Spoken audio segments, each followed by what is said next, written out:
Good morning, good afternoon, good evening, wherever you are in this lovely world. Welcome to Bayloric Worldwide Television, and welcome to the Tony Bellew versus David Haye public workout live review. Before we get into that, there's a few people I want to give a shout out to, and also a thank you to.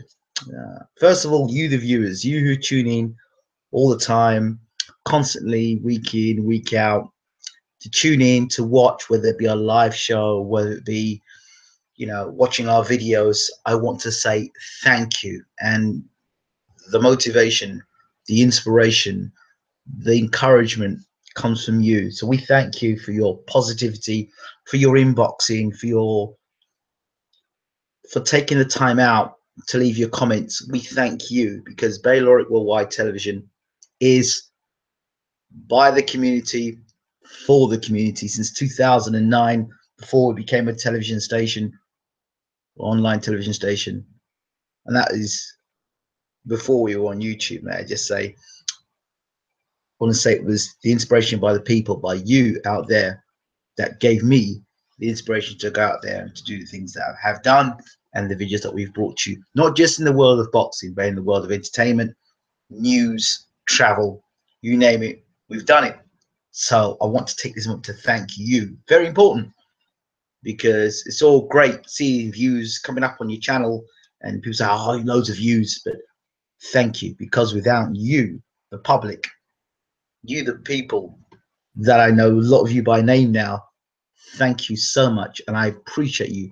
Whether you agree with my opinion, whether you agree with the style of how Bayloric does things, look, you're not going to like everything. You might not like me, you might not like what we do. Sometimes you click and we appreciate you, so thank you. And never there's a comment that I make or things that I say taken in a derogatory way.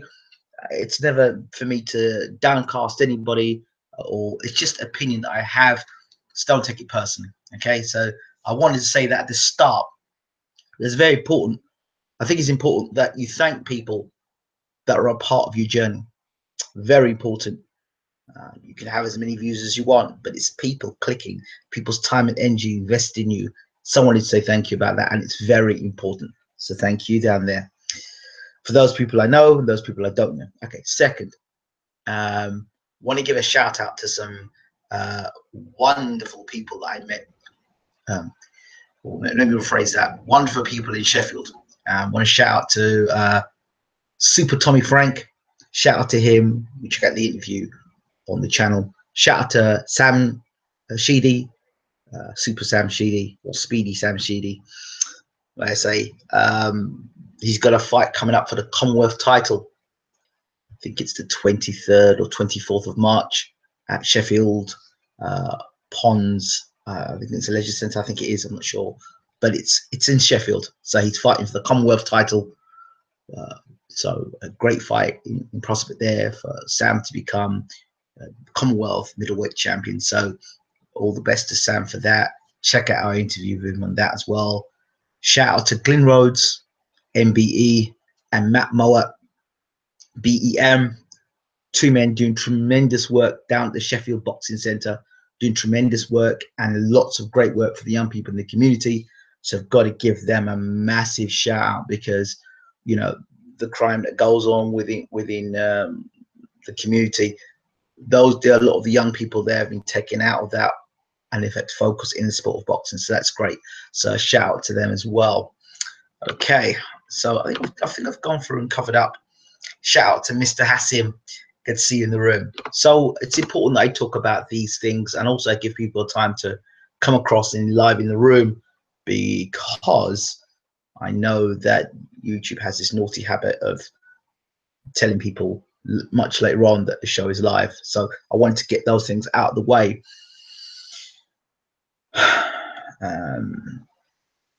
And again, a shout out to Dennis Hobson. Shout out to him, great man, for his support and making it possible for Bayloric to be doing what they're doing in Sheffield. Shout out to the big man.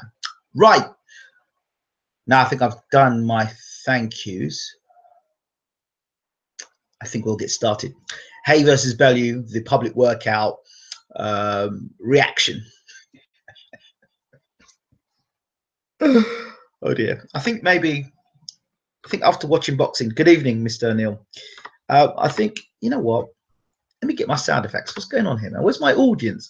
I knew it was a bit dry. Something was wrong. Where's my audience? I'll start again. My apologies to everybody watching. So where are you? That's better. Good morning, good afternoon, good evening. Wherever you are in the world, welcome to BWTMONLINE Worldwide Television. And this is a boxing feature. Now we're talking Haye versus Bellew, the public workout. I mean, you've heard my opinion over and over and over again about how I see this fight going. But did I learn anything new about the public workout? Yes, I did learn something new about the public workout. And then I knew some things that, let's start with Tony Bellew's side of things. And I want to start with his coach, Dave Caldwell, who's come under tremendous fire of recent weeks. The Gav McDonald fight, the David Price being overweight and all the rest of it, the go for a walk statement. So whether you want to accept it or not, life in the mind of Dave Caldwell can't be good. And I mean can't be good. It's difficult. When you're a trainer, and I know as a coach, a still coach, working from local level right to national level, and I understand at every level, when you're not performing or when you are not getting the success you want or you crave or you desire, you take that personally. Any good coach takes it personally. And I've no doubt that Dave Caldwell will be taking it personally. The statements that have been made about him, and he feels that the media have made a lot of stinging criticism about him. But I guess if you're a public figure and you're out there and you're working with public figures, people will scrutinize what you do. So it happens. It happens to the best of us.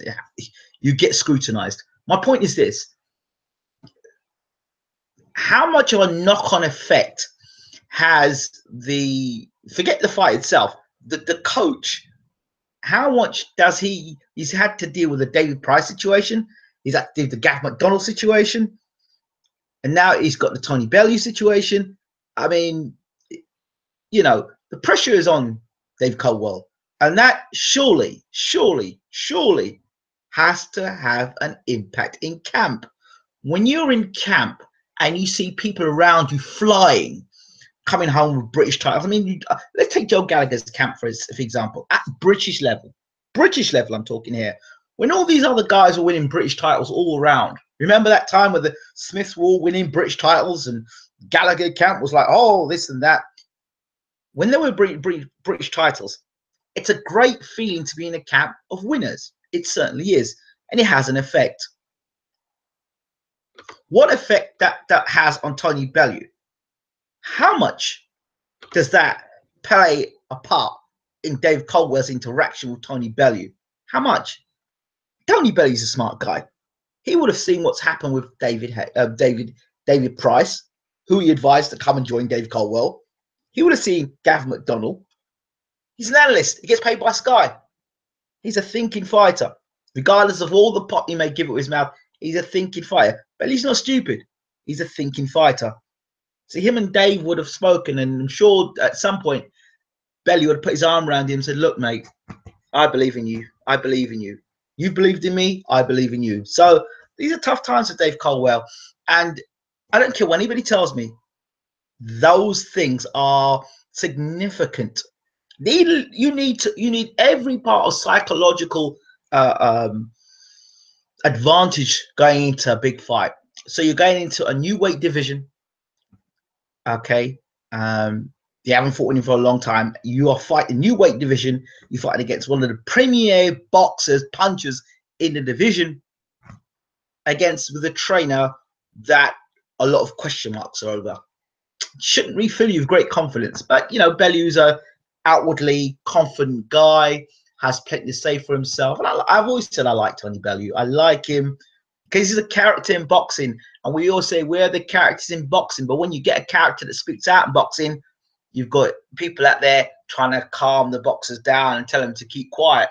What do you want in boxing? You either want characters in boxing or you don't want characters in boxing. You see, the problem with boxing is a lot of people don't appreciate characters in boxing.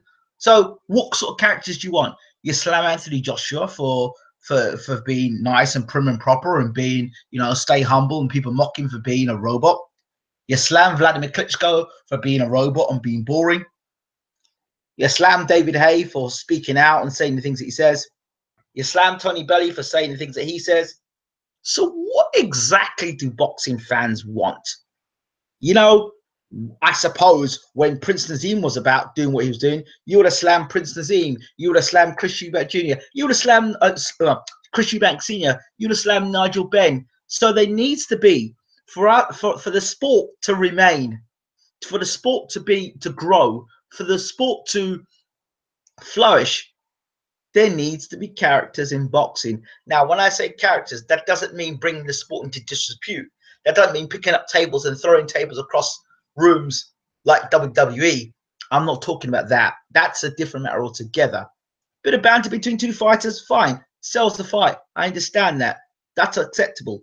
But when we start going on down the lines of being disrespectful and going over the line, swearing press conferences when you've got young people there, that sort of thing, you're on TV, that sort of stuff, that stuff ain't cool, all right?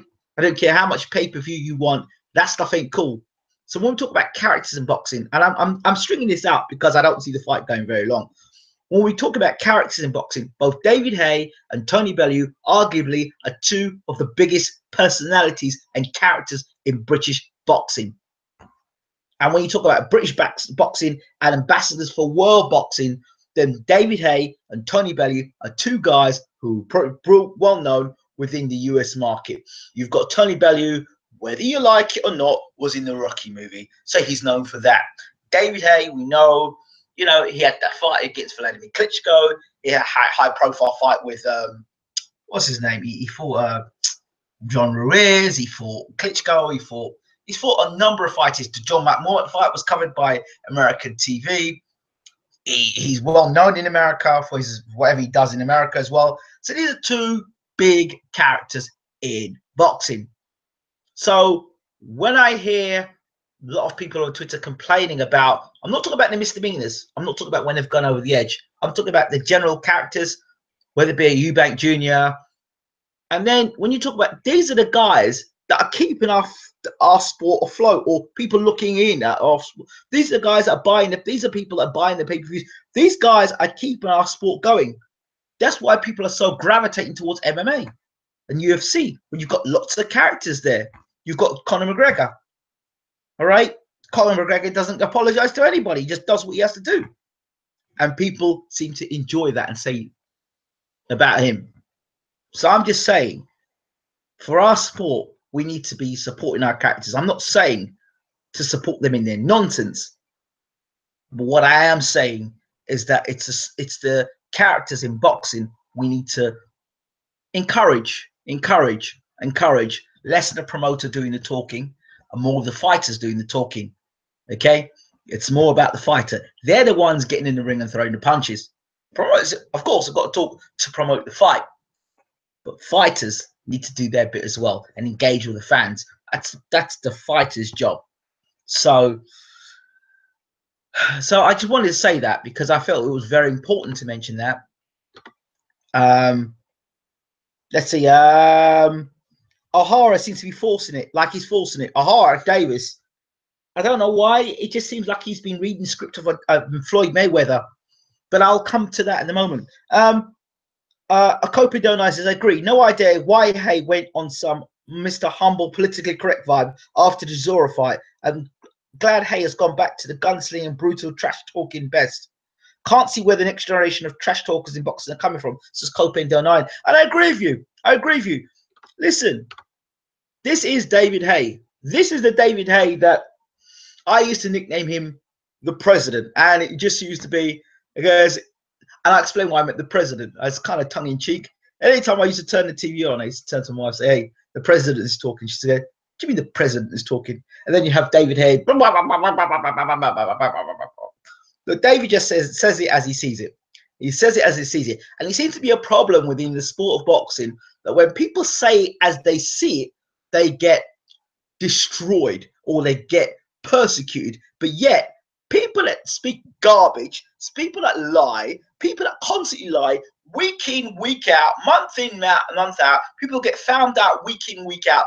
They get worshipped. They get worshipped. They tell you this isn't going to happen, and it happens. They tell you they can't do this, they can't do, the fighters can't do this, fighters can't do that, and the fighters go ahead and prove them that they can do it. I don't understand. Sometimes I don't understand the world of boxing, and I'm thankful that I don't. I'm thankful that I don't spend all my time to the sport. I spend some time to the sport, because anybody who's in the sport will tell you at times they need to take a breather, headspace. It's not any time. So I'm just being honest. So I wanted to say these things as well. I think it's important to speak about these things because people have an understanding or misunderstanding about certain things. And for me, I've got more respect if somebody comes out and says, you know what, the better guy beat me. You know what, I didn't apply myself in camp the way I should have done. You know what, I don't really see this fight going the distance. To be brutally honest with you, guy doesn't stand a chance. Say that.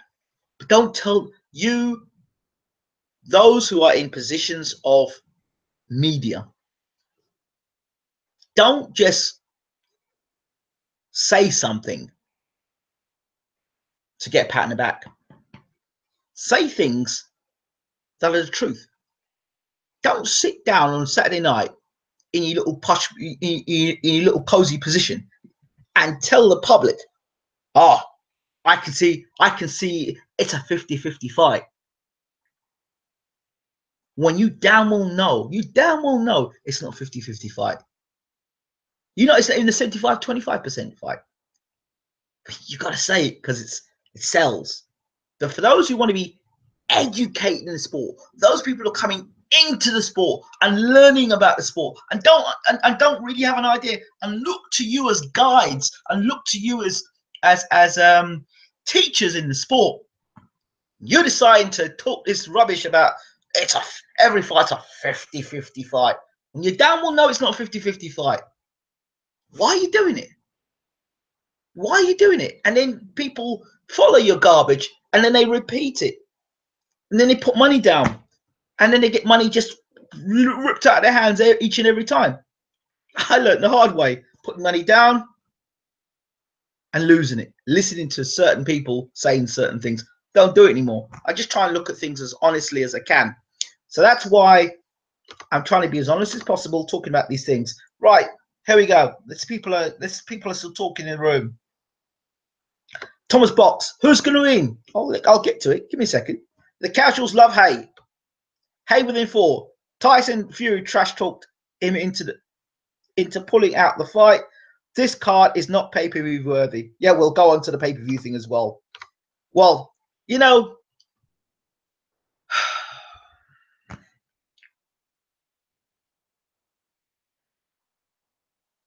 pay-per-view. I remember when pay-per-view meant something. Pay-per-view meant something. I remember, you know, what was my first pay-per-view event? What did I pay-per-view see? Actually, I tell a lie. My first pay-per-view event wasn't even boxing. It was bloody a WrestleMania, and it was Hulk Hogan versus I think it was Hulk Hogan versus, so it was one of those WrestleMania events. It was. Then a pay-per-view event was I think one of the pay-per-view events I remember was Bruno Tyson, and another pay-per-view was Holyfield Tyson. Right, big events, big nights. But I understand that. I understand that pay-per-view, but Haye-Bellew, is it pay-per-view worthy? One guy who has had a decent fight since 2012, and the other, depending on how you view Derek Chisora, and the other guy is moving up from cruiserweight to heavyweight. Not even the best cruiserweight in the world is moving up to heavyweight. Is it pay-per-view? Is it pay-per-view worthy? Or is it an undercard to a pay-per-view fight?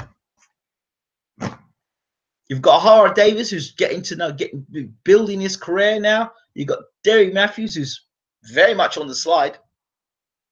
Who else is on the card? Sam Egginton versus Paulie Malignaggi. Really? Is that pay-per-view? I think Dave Allen's on the card, but that doesn't make it pay-per-view. As much as I love Dave Allen. So, I don't know. I think it's devaluing. I think you've got to remember that there is a how do I put it? There is a criteria for having a Sky contract that Matchroom has to deliver, I don't know, 6 pay-per-view events a year. Well, guess what? If Tony Bellew gets destroyed or gets knocked out and Joshua were to get beat by Klitschko, and you've got Kell Brook, who I don't know if you can call him a pay-per-view star outside of Sheffield, who exactly is the pay-per-view star? If Joshua gets beat, I ask you, the British public, who exactly is the pay-per-view star? And if Joshua's the only pay-per-view star, at 6 pay-per-view events, there's got to be delivered in the year, I believe. How does Sky make the money back? Interesting question. Just a thought. I'd love to hear what people think about that.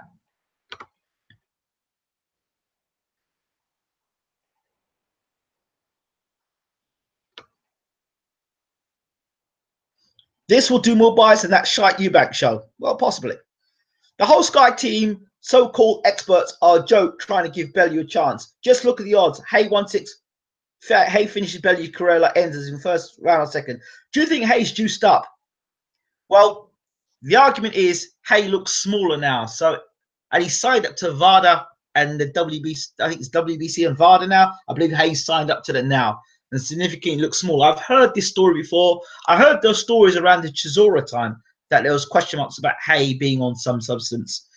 I can't prove it.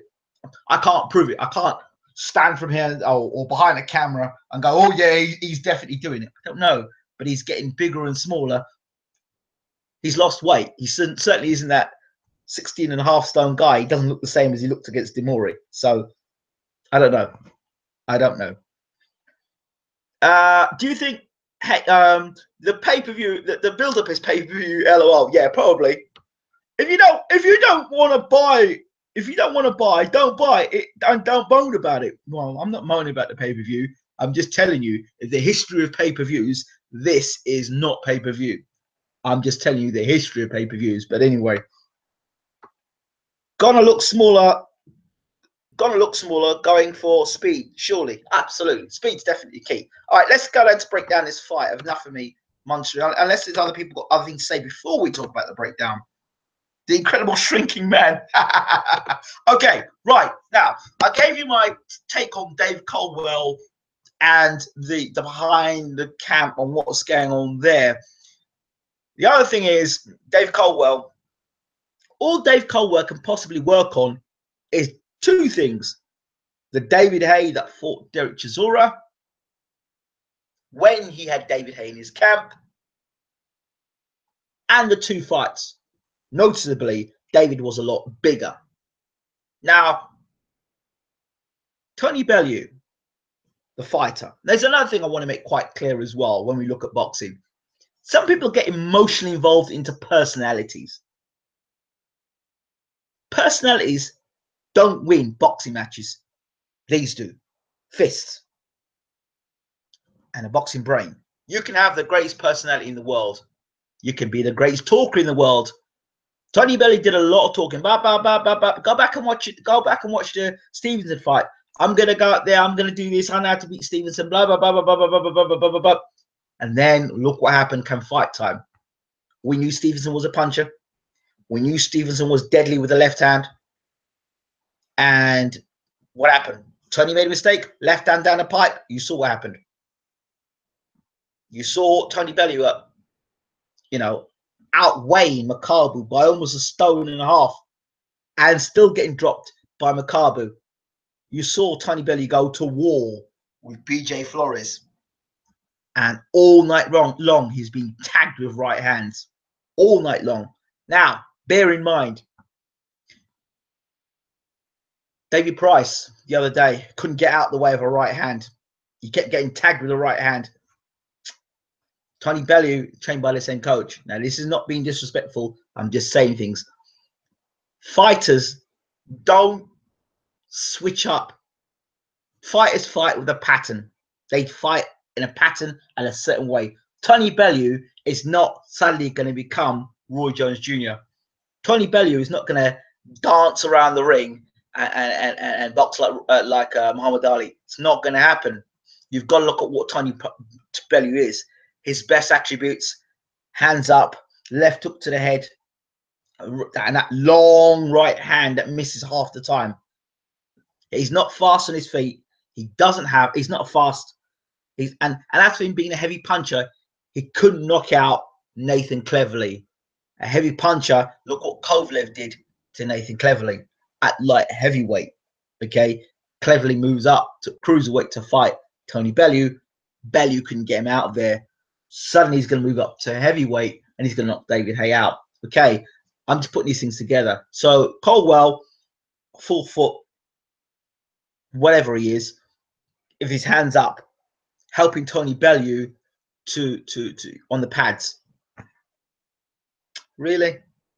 Surely there's other people that are taller than David Caldwell that David could come in and do the pad work with. So is that for the camera? And there's another thing we have to remember. Sky Sports, Tony Bellew, David Haye. I keep telling you, those that control the media control the minds. Understand this, that anything that's put on Sky Sports is because Bellew and Haye have allowed you to see that.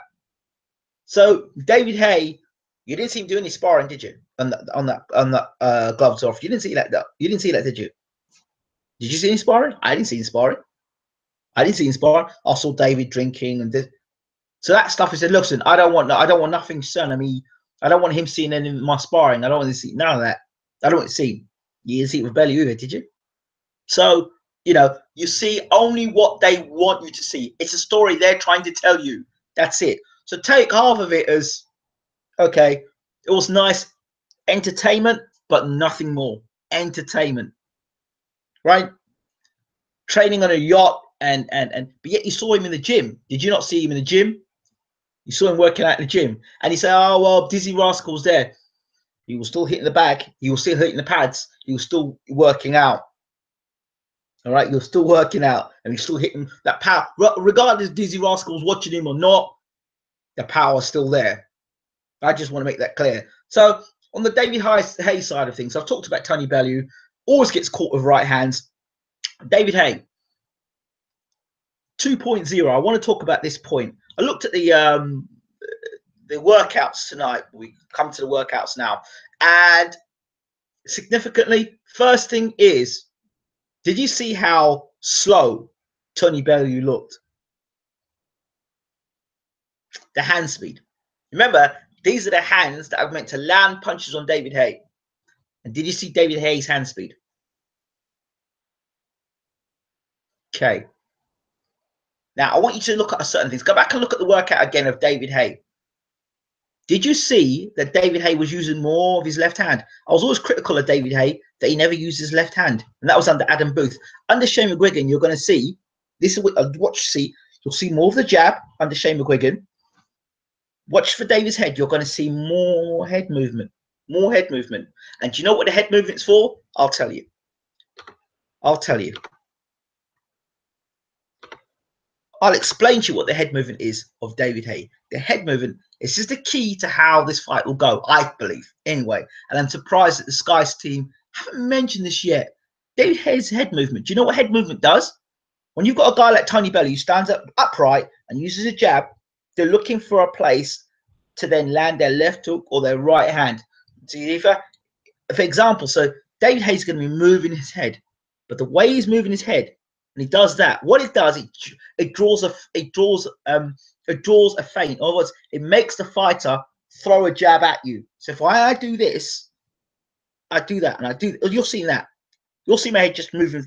But imagine Haye doing that, and he's in the ring. He's just doing all that stuff. You might think, oh, he's just moving his head. What he's actually doing is gauging and looking for you to shoot your jab.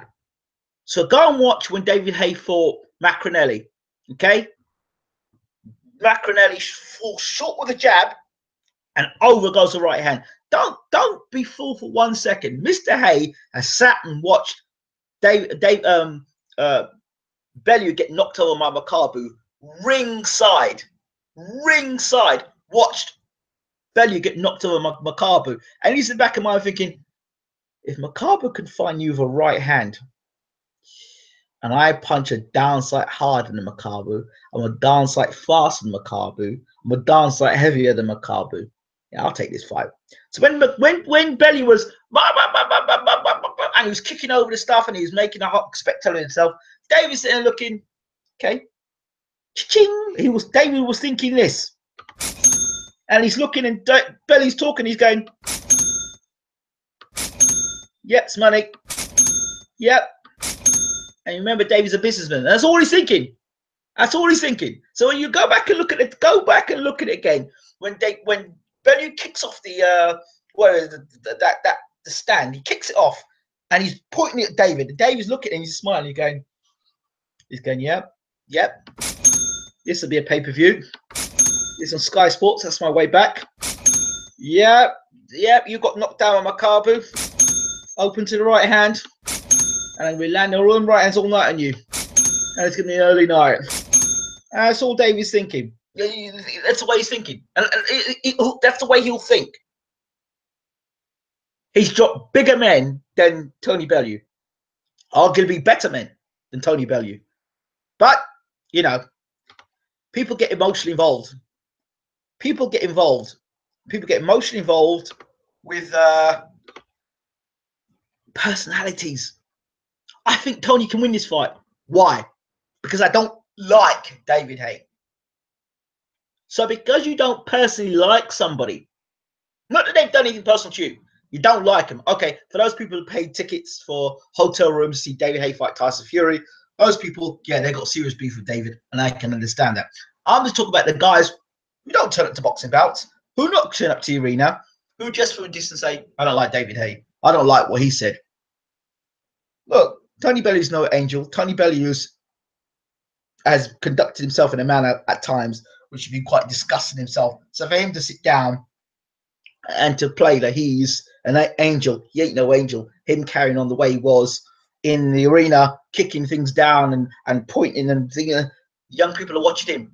Arguably, more people were watching Tony Bellew behave the way he was at the arena that night with young people watching him than David Haye. Arguably, more people in the arena. Who knows? I don't know. But he was definitely being watched. So for him to sit down there and say, oh, it's disgusting the way David Haye's behaved. So what about your performance calling David Haye out? Was that not disgusting as well? So it's condonable for fighters to be kicking the stands down, sponsor stands down, and trying to jump out the ring to try and fight. That's acceptable, is it? That is the etiquette of boxing, is it? Is that Queensberry rules, is it? That you jump out of the ring and try to look kind of like WWE's, taking our sport into the realms of WWE. Right? You know, all you need now is a ladder inside the ring for Tony Bellew and David Haye to try and chase up the top to try and get the, I don't know, the championship of the world. That's all you need left.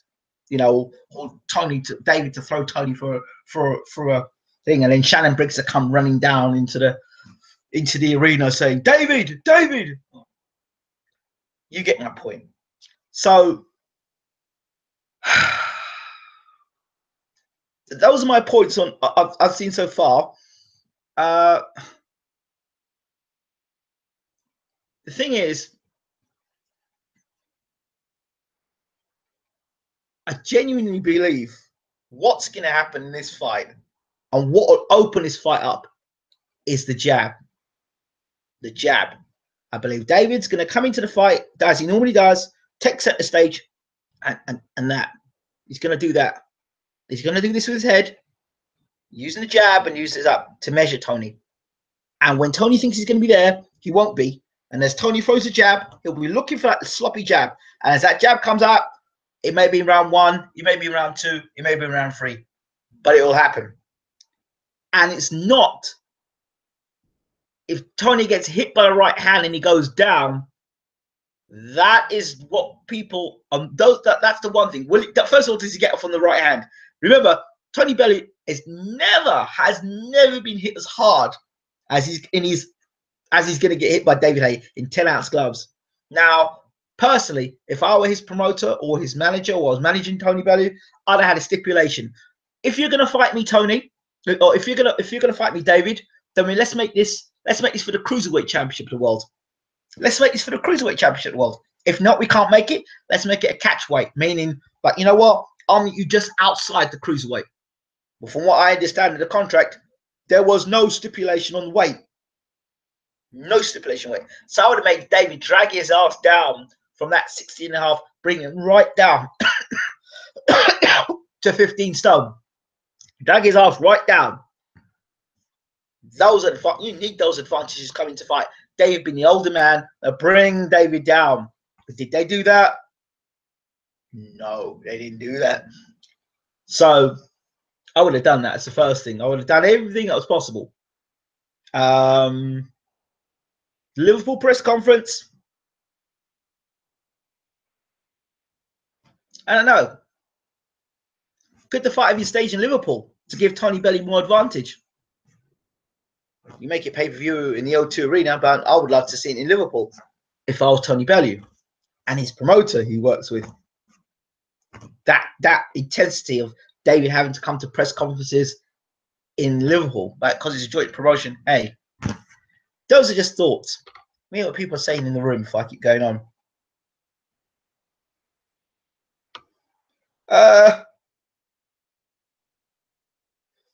Bellew's getting smashed. Baylor giving too much jokes. Haha. Number 11 is there. Probably are very good cruiserweights that the public aren't aware of. I agree. Bellew is open for the backhand all night long. I agree. David's feathers is getting knocked out. Okay. When Bellew gets totally destroyed, it will hopefully put off other boxers talking themselves to pay-per-view super mismatches. I'm watching this, but it kind of sucks. Is Haye versus Ortiz pay-per-view? Haye pimping out his fighters once again. Now, there's another thing. We'll talk about Ortiz in a moment. That's another matter altogether. We'll talk about Ortiz in a minute. Let's go back to David Haye.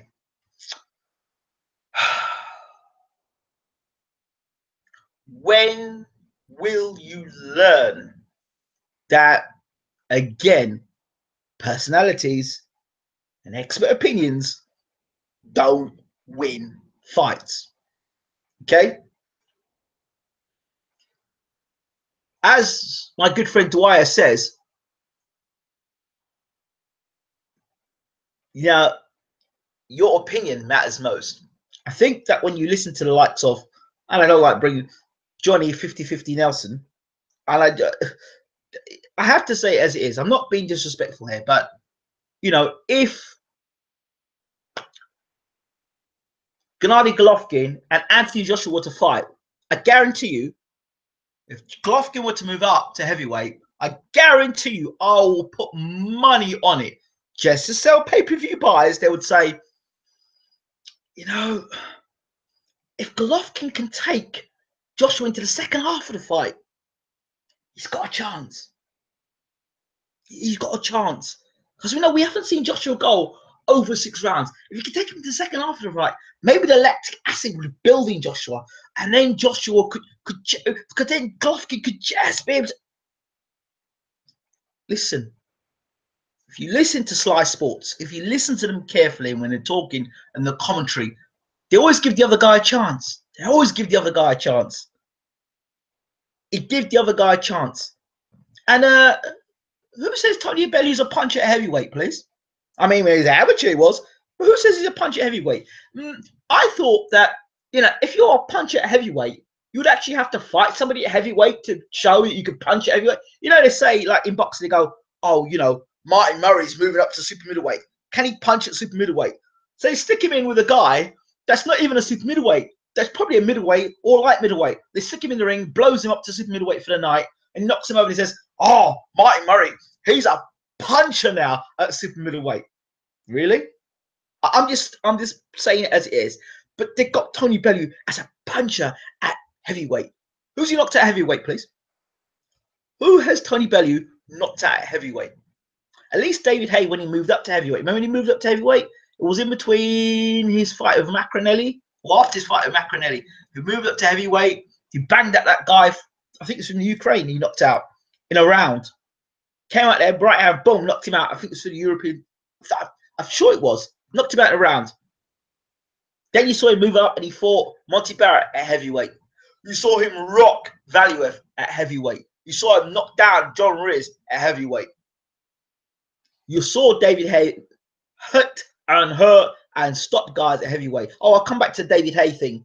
When David Haye knocks you down, what Sky forget to tell you, he's probably one of the most vicious finishers in heavyweight boxing, or in boxing, period. When David Haye hits you, he don't let you off the hook. He's vicious. And under Shane McGuigan, right, I can see David Haye. You see, he was practicing the left jab, and David Haye has never, in the history of watching David Haye fight, I've never seen David Haye line a guy with a left hand and drive a right hand through. I've seen Lennox Lewis do things like that. I've seen Larry Holmes do things like that. I've seen George Foreman do things like that. I'll give a scene. I'll get the left hand out and bring the right hand through. Can see David Haye, what McGuigan's taught him, hold him up against the ropes and drive your right hand through. That's what you'll see as well. Watch carefully what David Haye's doing. Using more of the jab. I said David Haye doesn't use the jab enough. He wasn't a complete fighter under Adam Booth. But I believe under Shane McGuigan, you're going to see more of David Haye throwing the jab. There's one thing about McGuigan fighters I don't like. I really don't like it. And it hasn't been. I think Santa Cruz began to expose it. I don't like it. Is where they've got this right hand dangling out. I hate it because I always feel that when you've got your left hand out here, you've got your right hand here, you've got this here, there's one hand that's not there to defend. Because for you to do anything, you've got to pull it back. You've got it out there, you've got to shoot it back and then pull it out again. So you've got your hand out there. You've got it out there. It's not actually going to hurt anybody like that. So you think if somebody steps in over the top and throws a right hand, you're there to be knocked out. You're vulnerable. It's a percentage game. So when you've got your hand out there doing that, it looks great. It looks fantastic. You got a guy taller than you. You got a guy that can step in and get a right hand over top. Yeah, it opens opportunities up, but it also opens you up to get knocked out as well. So I'm not a fan of that. The other thing, the dynamics in the camp between Haye and McGuigan. Who the hell is Shane McGuigan? Who the hell is Shane McGuigan in respect to David Haye's experiences, you know, at world level? Who the hell is Shane McGuigan? I'm not being disrespectful to Shane. It's all right for Carl Frampton or maybe George Groves, who's never won a world title. But David Haye,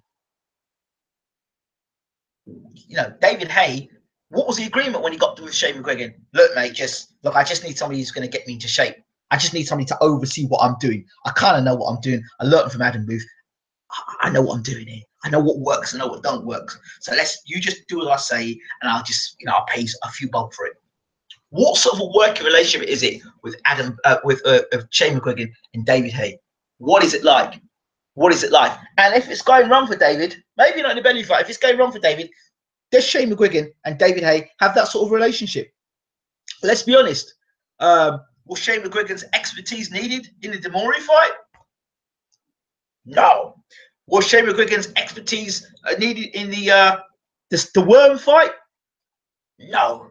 And if David Haye lays Bellew out in a round, will he need Shane McGuigan's help for that? Don't know. We're going to see what McGuigan. I do believe we'll see more of the Shane McGuigan in this fight. I'm not saying Shane McGuigan hasn't had an impact in David Haye. I'm just wondering how much of an impact he's had with a fighter who's world class and has done all he's done so far in his career. McGuigan's another one of these hyped up celebrity coaches. Not surprised as Feathers won't get his punches off like he did versus the last two internet learners. No,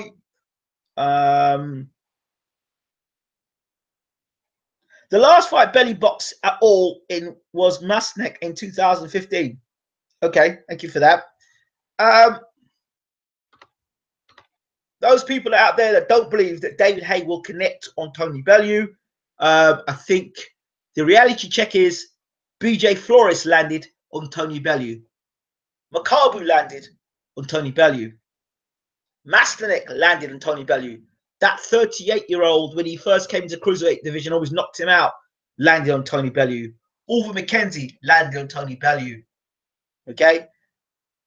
The one-handed Stevenson the one-handed fighter, but a very good one-handed fighter, may I say. Adonis Stevenson landed on Tony Bellew. Tony Bellew is hittable, and I can guarantee you that David hits harder than all of those guys, plus is arguably as fast as the light heavyweight Stevenson. So David Haye's got speed and power. So for you out there that believe that Tony's not going to get hit by David, and somehow Tony Bellew is going to learn how to stop blocking right hands, in all of his career, he's been open to a right hand. All through his career, he's been open to right hand, and that's why he's got dropped in all those fights.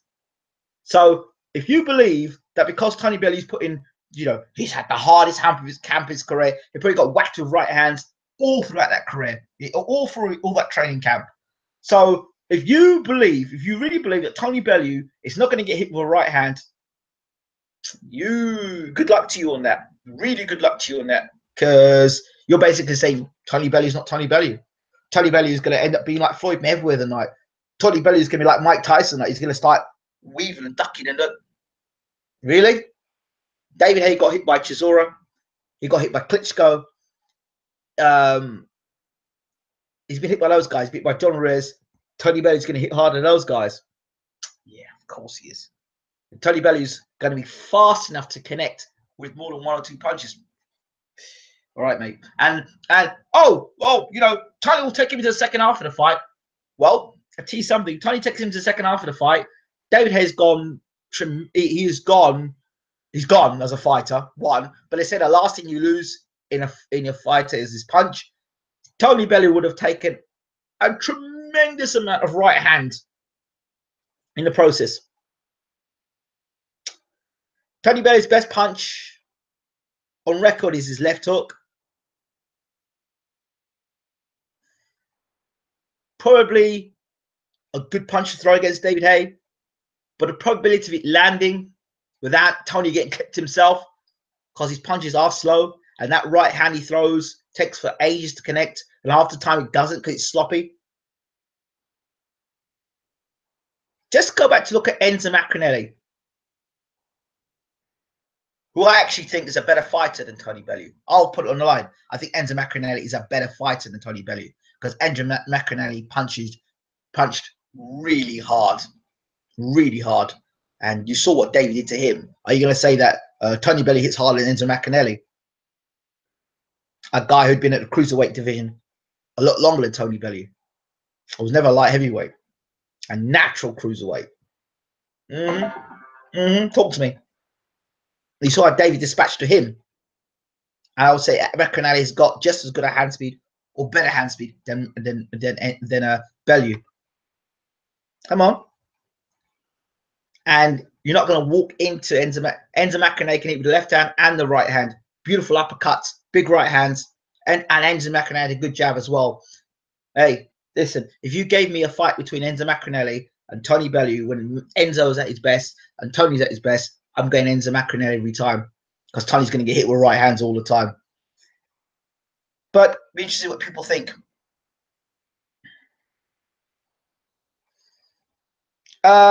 Will this upset pay-per-view buyers the way Harrison Haye did? I think it was just as one-sided. I agree with you, AZ Boxing. Peter Neal says, Bellew was sparring Chisora last week. How does Chisora prepare for Haye? Is Chisora just as quick as Haye? Like, I've seen Chisora up front, up close. Haye and Chisora are two different fighters. They're just two different fighters. Maybe it's just to make Tony Bellew feel good that he's fighting a heavyweight. But just all wrong. All wrong. How do you know he was spar with Chisora? It was not a photo opportunity. Maybe did a round or two. I don't know. Enzo was never the same, and I don't think Bellew's going to be the same after this fight. I really don't. Ingram. Sky talks about the second half of the fight. They don't mention Bellew's stamina at fighting heavyweight, carrying more weight for the first time ever. Very good point, Jim Wilson. Absolutely. I'm glad that you're picking these things out analytically. Because, you know, Sky, they love a story. They love to tell you a story that, you know, dare to be great. You know, I go back to the Dave Allen fight. Oh, you know, if Dave Allen could land some punches Ortiz, we never know what might happen. These people are just week in, week out, month in, mouth out, continue to treat boxing fans like sheep. right? Like idiots. I'm telling you, behind closed doors, these promoters, these managers, they look at you like idiots. I'm telling you, they do. Because if they can keep week in, week out, spooling out this garbage and put it on TV and allowing commentators and people to talk garbage like this week in, week out, and oh, this is a 50-50 fight, when they damn well know it's not a 50-50 fight, and they're allowing this to keep going over and over and over again, it draws the casuals into what Sky do. It hardly rocket science, I agree. Cole ain't got a clue about boxing, ruining fighters. Well, personally, for me, I won't be sticking Tony Bellew in the ring, and I pray, I really pray, and I hope and I pray, and you've got me on camera saying this. I hope and I pray that Tony Bellew gets out of that ring healthily. I swear it, because he has no business being at the ring with David Haye. No business whatsoever. Just as Kell Brook had no business. Notice when Kell Brook was, daring to be great. Then Kell Brook got his eye socket. Kell Brook could have been blinded in one eye. You see any fans looking to put money in Kell Brook's pocket to sort the eye injury out? You get what I'm saying here? There's no caring, there's no support. I remember, and I hear this story all the time, and I'm going to bring this story back. When Dennis Hobson told David Haye, he said, David, don't take this fight against Carl Thompson. David's like, no. I'll take this fight. We want to be IBO champion. We want to be the best. Okay, David, don't take the fight. Don't take the fight. That guy Carl Thompson can take a hell of a shot. So Dennis Hobson kind of knew David Haye, knew about this, the ticker, and didn't think David was quite ready for a Thompson fight. What did David go and do? Went and took the fight, didn't he? And of course, you know what happened. But Hobson warned him. And I mentioned this to talk about the building of fighters.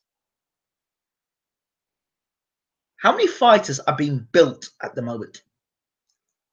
How many fighters are being built in British boxing? Built. I don't mean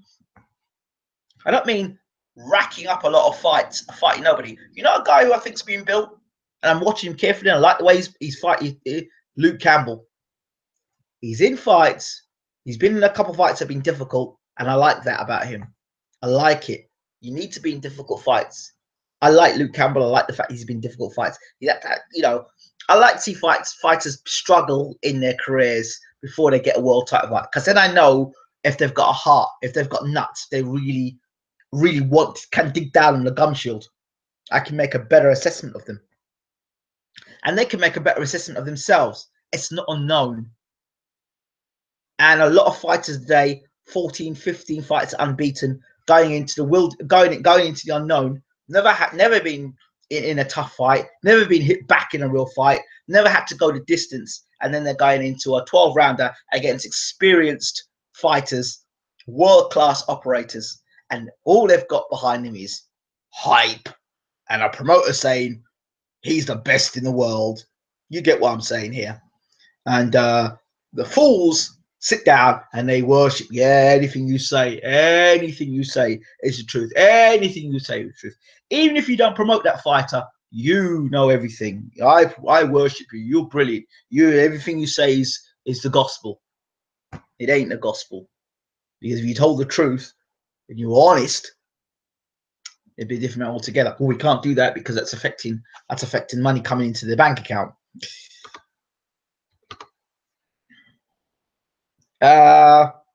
Jim Wilson is a complete fools. The fans have only got themselves to blame if they buy into the rubbish like this. Ryan Mason says it's all worked, Als. The amount of people I've seen saying Bellew is going to smash Haye, complete fools. Carl Thompson beat Haye once and Eubank Senior twice. Thoughts on Haymaker 2 versus AJ Ingram? Let me tell you something. If an injured Dillian Whyte, and I told you, go back and look at my prediction video. If an injured Dillian Whyte can rock AJ, and that was the shoulder that was injured, yeah? If an injured Dillian Whyte can do that to AJ, Imagine what a fast, powerful David Haye would do in that scenario and situation. Let's not talk about Joshua. Let's see how he does with Klitschko. I don't think he bowls well against Klitschko. Personal opinion, and it's not Joshua hating. It's just I think the better man's in the ring. I think a lot of people got caught up in the Tyson Fury thing, but Tyson Fury gave you lots of excellent upper body movement. Tyson Fury has been 12 rounds. Joshua's never been 12 rounds. He's going to go in there against a master of 12 rounders, so he'll have to pace himself. He's gonna have to make a decision to pace himself in a 12-round fight against a guy who could knock him out from a left with a left hook or right hand. He can knock him out at any point in time. Listen, Dave. Hey, he got footwork as well. He's no football guy. He's got the footwork, the jab, the right hand, the left hook. Joshua's best bet in this fight is to take the jab away from Klitschko. But while he's doing that, has he got the stamina to go 12 rounds? In the back of his mind, he hasn't got the stamina to go 12 rounds. That's why, you know, when you're sticking guys in a ring, they're not prepared. There's no thought at that level. There's been no build-up. You've jumped from from Molina to Klitschko. And the only thing that's, you know, that Joshua can say is, oh, I fought guys that are all 40, who've been 40 years old. That's it. It's just a totally different fight. But anyway, Ahara Davis on being built well. We'll talk about Ahara Davis. Billy Joe Saunders was built well, but if he's going to Golovkin now, he's cashing out. Needs 3 more level. We'll talk about that later. We can talk about Saunders later. Here we go. Jim Wilson. Tyson Fury is well built. Faced Chisora and Cunningham, 2-time champion. But Fury was not built well. He faced Noah Hope as Dominic Gwynn seriously for Joseph Parker next. You know what I think about the Hughie Fury fight? I'm not support of this fight with Hughie Fury fighting in New Zealand. Really not a support of it whatsoever. Hughie needs to have 1 or 2 fights, in my personal opinion, and it's only my personal opinion, where he looks good, where he can overcome the demons of not being well in fights. Let me see. You people talk about Hughie Fury. I love Hughie, and I was the first guy to interview Hughie for his professional debut. I was the first. Go check it. Before everybody else started interviewing Hughie Fury, I interviewed him the day before he was turning pro. So you go and check it. So I don't hate Hughie Fury. I love the Furies. So let's get that straight. But straight talking, I don't think he's ready. I don't care how much you do in the gym. I don't think he's ready. His last fight was against Fred Cassie, and I just think that Hughie's been like a Ferrari. He's got the tools. He's got the ability. I would just like, for confidence sake, for him to really do a fight and really put on a really good performance, and then go into that fight with momentum going into the Joseph Parker fight. Love to see him have a fight before he fought Joseph Parker. Say, you know what? Right, now we know where you're at. Let's see Joseph Parker. So it's a big jump. To jump from where you are, what you've been performing at, then going to go and fight Joseph Parker in New Zealand. You have to knock Joseph Parker out, because I can't see him getting a decision in New Zealand. But that's just me. Well, I respect your opinion, Neil Funk, but don't agree with him. Peter can hype up all he wants, and I'm not discounting Hughie. He can still win, but his record is poor. Let's be real. He's only got a shot because of the WO father, Warren. Hughie's been built well more than AJ was. The amount of world-class sparring he's had through Tyson's camp. He's ready, and I back him to beat Parker. Probably get robbed on points. Yeah, I can see that. Yeah, I don't disagree with the point of Hughie being built. I like the way he's been built, but again, I just think he needs that one or 2 more fights where he's fully in shape. When I mean fully in shape, physically and mentally. I'm now well. You know, I'm in fights now where I'm putting on really good performance. I'm putting really good performances outside of sparring. I'm looking the business. Boxing is about momentum. Regardless, people can talk all they want. Boxing is about momentum. You know, even if Tyson Fury were to come back tomorrow, I'd say no, Tyson. Oh, Tyson's gonna fight. No, you're not gonna fight Wilder. Don't. I don't care how poor Wilder is. You need to get your timing back, Tyson. You know, you need to get that timing back, speed, movement, get all things back. 1 or 2 fights, and then go for a world title shot. I really don't agree with this. Oh, I'm going to come back for 2 years and no. You need to get yourself sharp. I say this about Huey because I want the best for him. But look, his dad knows Huey better than anybody else. But I didn't like what I saw in the Cassie fight. And if that's anything to go by, Parker's a beast. Parker's going to come, and he's going to come hard, and he's going to be throwing punches, and he's going to be asking no questions, and he's going to ask him for no one's permission. Parker's fought far the better opposition. He fought. Look, even if he fought, Huey fought Takam and beat Takam. I say, all right, fine. Let's see beat Takam. Let's see fight Andy Ruiz. Let's see those two fights. You know, let's see fight somebody in the top 20. Let's gauge how you are, and then take our world title fight. But coming off an illness,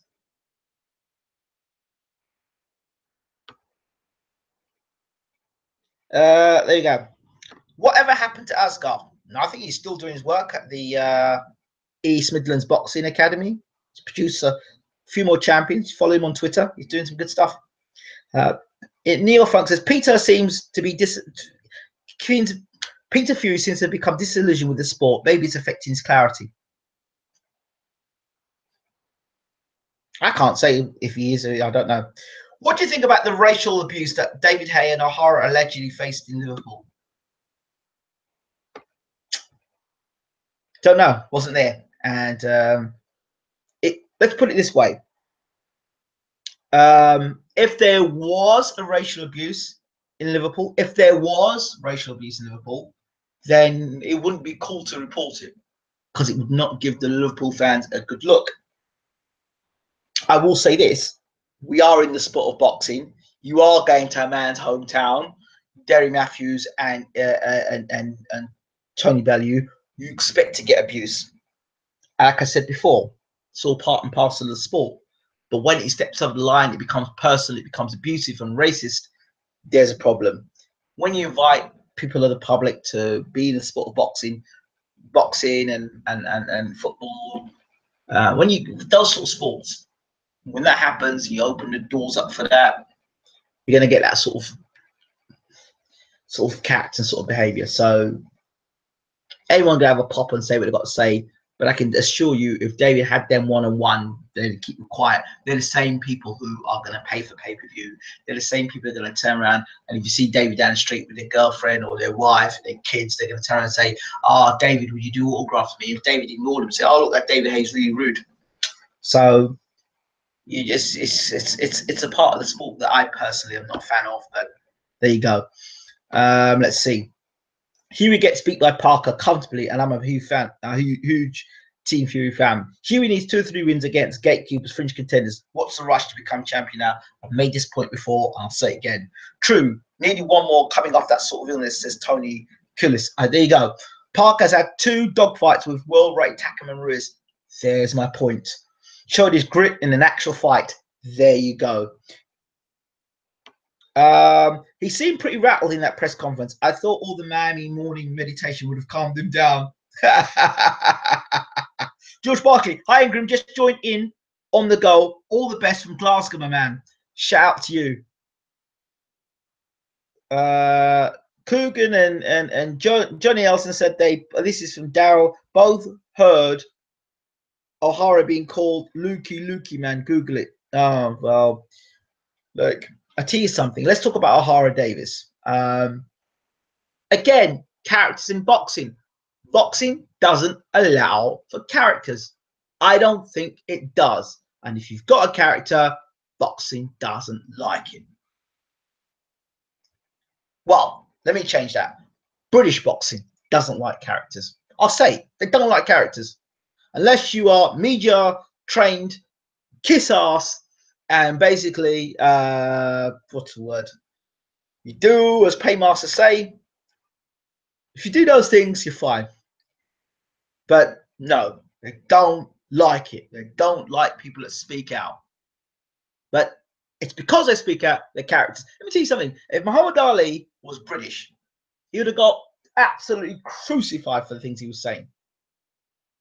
So I'm telling you, sometimes I'm glad that some fighters are American because we get to see. Imagine Floyd Mayweather being a British fighter.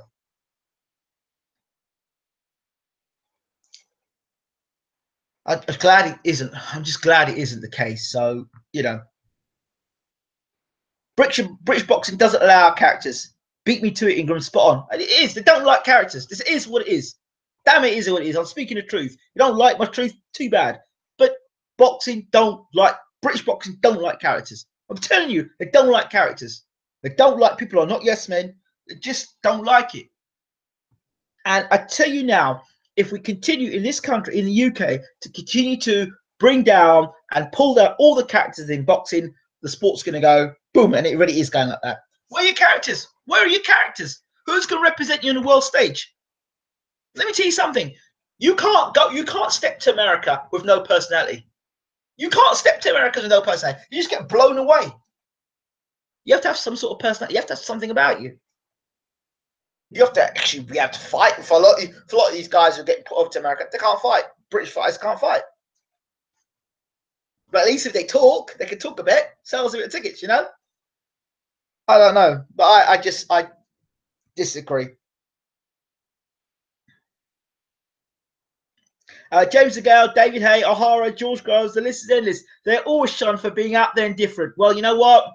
Round of applause. I support all the characters in boxing. For me, I'll support any character that is in boxing. And you'll see on Bayloric. And I can't sell myself out. I'm not, you know, I'll tell you this much. Bayloric, if you go and look at the history of Bayloric from 2009 to 2017, it's all about community. It's all about people. It's all about giving the underdog a voice. It's all about giving that person who's got personality a voice, not to censor them, but for them to speak their truth. You've seen it time and time again, and that's why I support. That's why you've got people like you've had people like Peter Fury come on the show, because these people speak truth. That's why some people like Russell, because he speaks truth. There's too many. Forget the yes men and trying to do interviews to you know, with your mate and your pal and trying to be a celebrity. Forget that stuff. People want to know the truth, right? They'll get it here. They'll get it here. They'll get my honest truth, and that's it. British boxing, just like robots who are nearly men who get to beat the highest level. I agree. Don't like a winner. I'll talk about Thurman-Garcia probably on a different stream. I'm in the room, bro. Oh, I have to give you a shout. Oh, man. My man DJ Six is in the room. Shout out to everyone's in the room. What's he saying? What's he saying, DJ Slicks? I'm in the room, bro. Football manager tonight. Love the recent interviews and footage from up Sheffield. Well done. Thank you very much. Nope, can't do it tonight. Might try sneak in maybe tomorrow. If not, we'll try and sneak them in next week's big night, big week. I said that when I do boxing on this channel, it's for the big fights and specific focus for specific things now. So that's it. It's in the name. BBB of control. British Boxing Board of Control. Yes. Tyson Fury was treated the worst by British boxing. Tyson Fury is a man that spoke his mind. Spoke his mind. Spoke his mind. And I will love that man. I will love this man, and I love that man till tomorrow, because he spoke his mind. Even from the first time I spoke to Tyson Fury, and we did our first ever interview together. He spoke his mind. He spoke his mind. He said it as is. He said exactly what happened to David Price, and it happened. It happened exactly as he said it. He talked about David Price, but Price was unbeaten. He said exactly what was going to happen to David Price, and it happened. I love talking to Tyson, you know, because, you know, he's a man that I would ask direct questions. I'd ask him direct questions, and he comes straight back at me. He might not have liked me for my approach and the way I asked him straight questions, but, you know, the man had a class about him in the way he was able to answer questions articulately. You know, he was able to spin things off his tongue and say things that would make you laugh. The guy's a very intelligent fighter, very intelligent, very articulate. Knew the sport. You can sit down and talk to Tyson, and he knows the sport of boxing. So he wasn't just a fighter. He's a man that had a philosophy, and I love that man. I don't care what anybody tells me. I love that man. I love that man so much, and I don't mean it in the sense that I love him. I love him in the sense that, oh, kiss his ass. I mean, love him in the sense that he stood for what he believed in and said it how he felt it. If I turn and said, oh, I don't like Tyson, who speaks his mind, well, that means I don't like myself, because I'm not speaking my mind, I'm speaking truth. Too many yes men. Too many people want to do things for a quick buck. No siree. Not happening here. Not on this channel. Scott Quick going to America. That's going to be fun. Against the guy. Scott Quick is going to America. I heard people on Sky's. Brilliant move, Scott, moving to America. What are you doing, Scott? Why are you moving to America to train with a guy? Attack has never been your problem, Scott. Defense has been your problem. Why don't you go to America and get a trainer who's actually going to teach you how to block punches and to slip and to move and to give you lateral movement? Why are you going to a trainer that's going to get you knocked out? Freddie Roach will get you knocked out because Freddie Roach don't teach you defense. Freddie Roach will teach you attack, attack, attack, attack. And you will get knocked out under Freddie Roach. Trust me, you will get knocked out under Freddie Roach. You mark my words, you will get knocked out under Freddie Roach. If you fight under Freddie Roach long enough, you will get knocked out because he's going to teach you to get attack, attack, attack, attack. And then he's going to go and make them stupid comments in press conferences. You know, we're going to go for the knockout in this one. We're going to go for the knockout. No, Freddie, you're telling your fighter to go for the knockout. And Freddie Roach is the reason why Khan got knocked out by Garcia. Freddie Roach is the reason why Pacquiao got knocked out by Marquez. We're going for the knockout. When he was winning the fight, doing well, had Marquez out on his feet, we're going to go for the knockout. We're going to close the show. Well, who closed what show?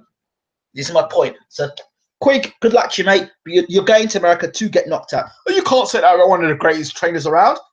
I'm just telling you what I'm seeing. I'm saying what I'm seeing, and I'm not caught up with celebrity trainers. The bottom line is Freddie Roach doesn't teach defense. He teaches attack.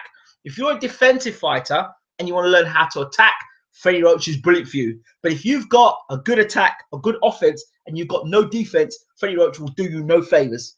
He'll just open you up to get caught with more punches. So, my friend Scott Quick, prepare to get knocked out. Ingram football manager has been put on hold and has put a CV on the vacant role of Leicester City. Oh wow, yes, no, yeah. Russell, in my opinion, Hartley. On a side note, am I the only one who thinks Paul Smith is actually atrocious at commentary? Guy is doggish.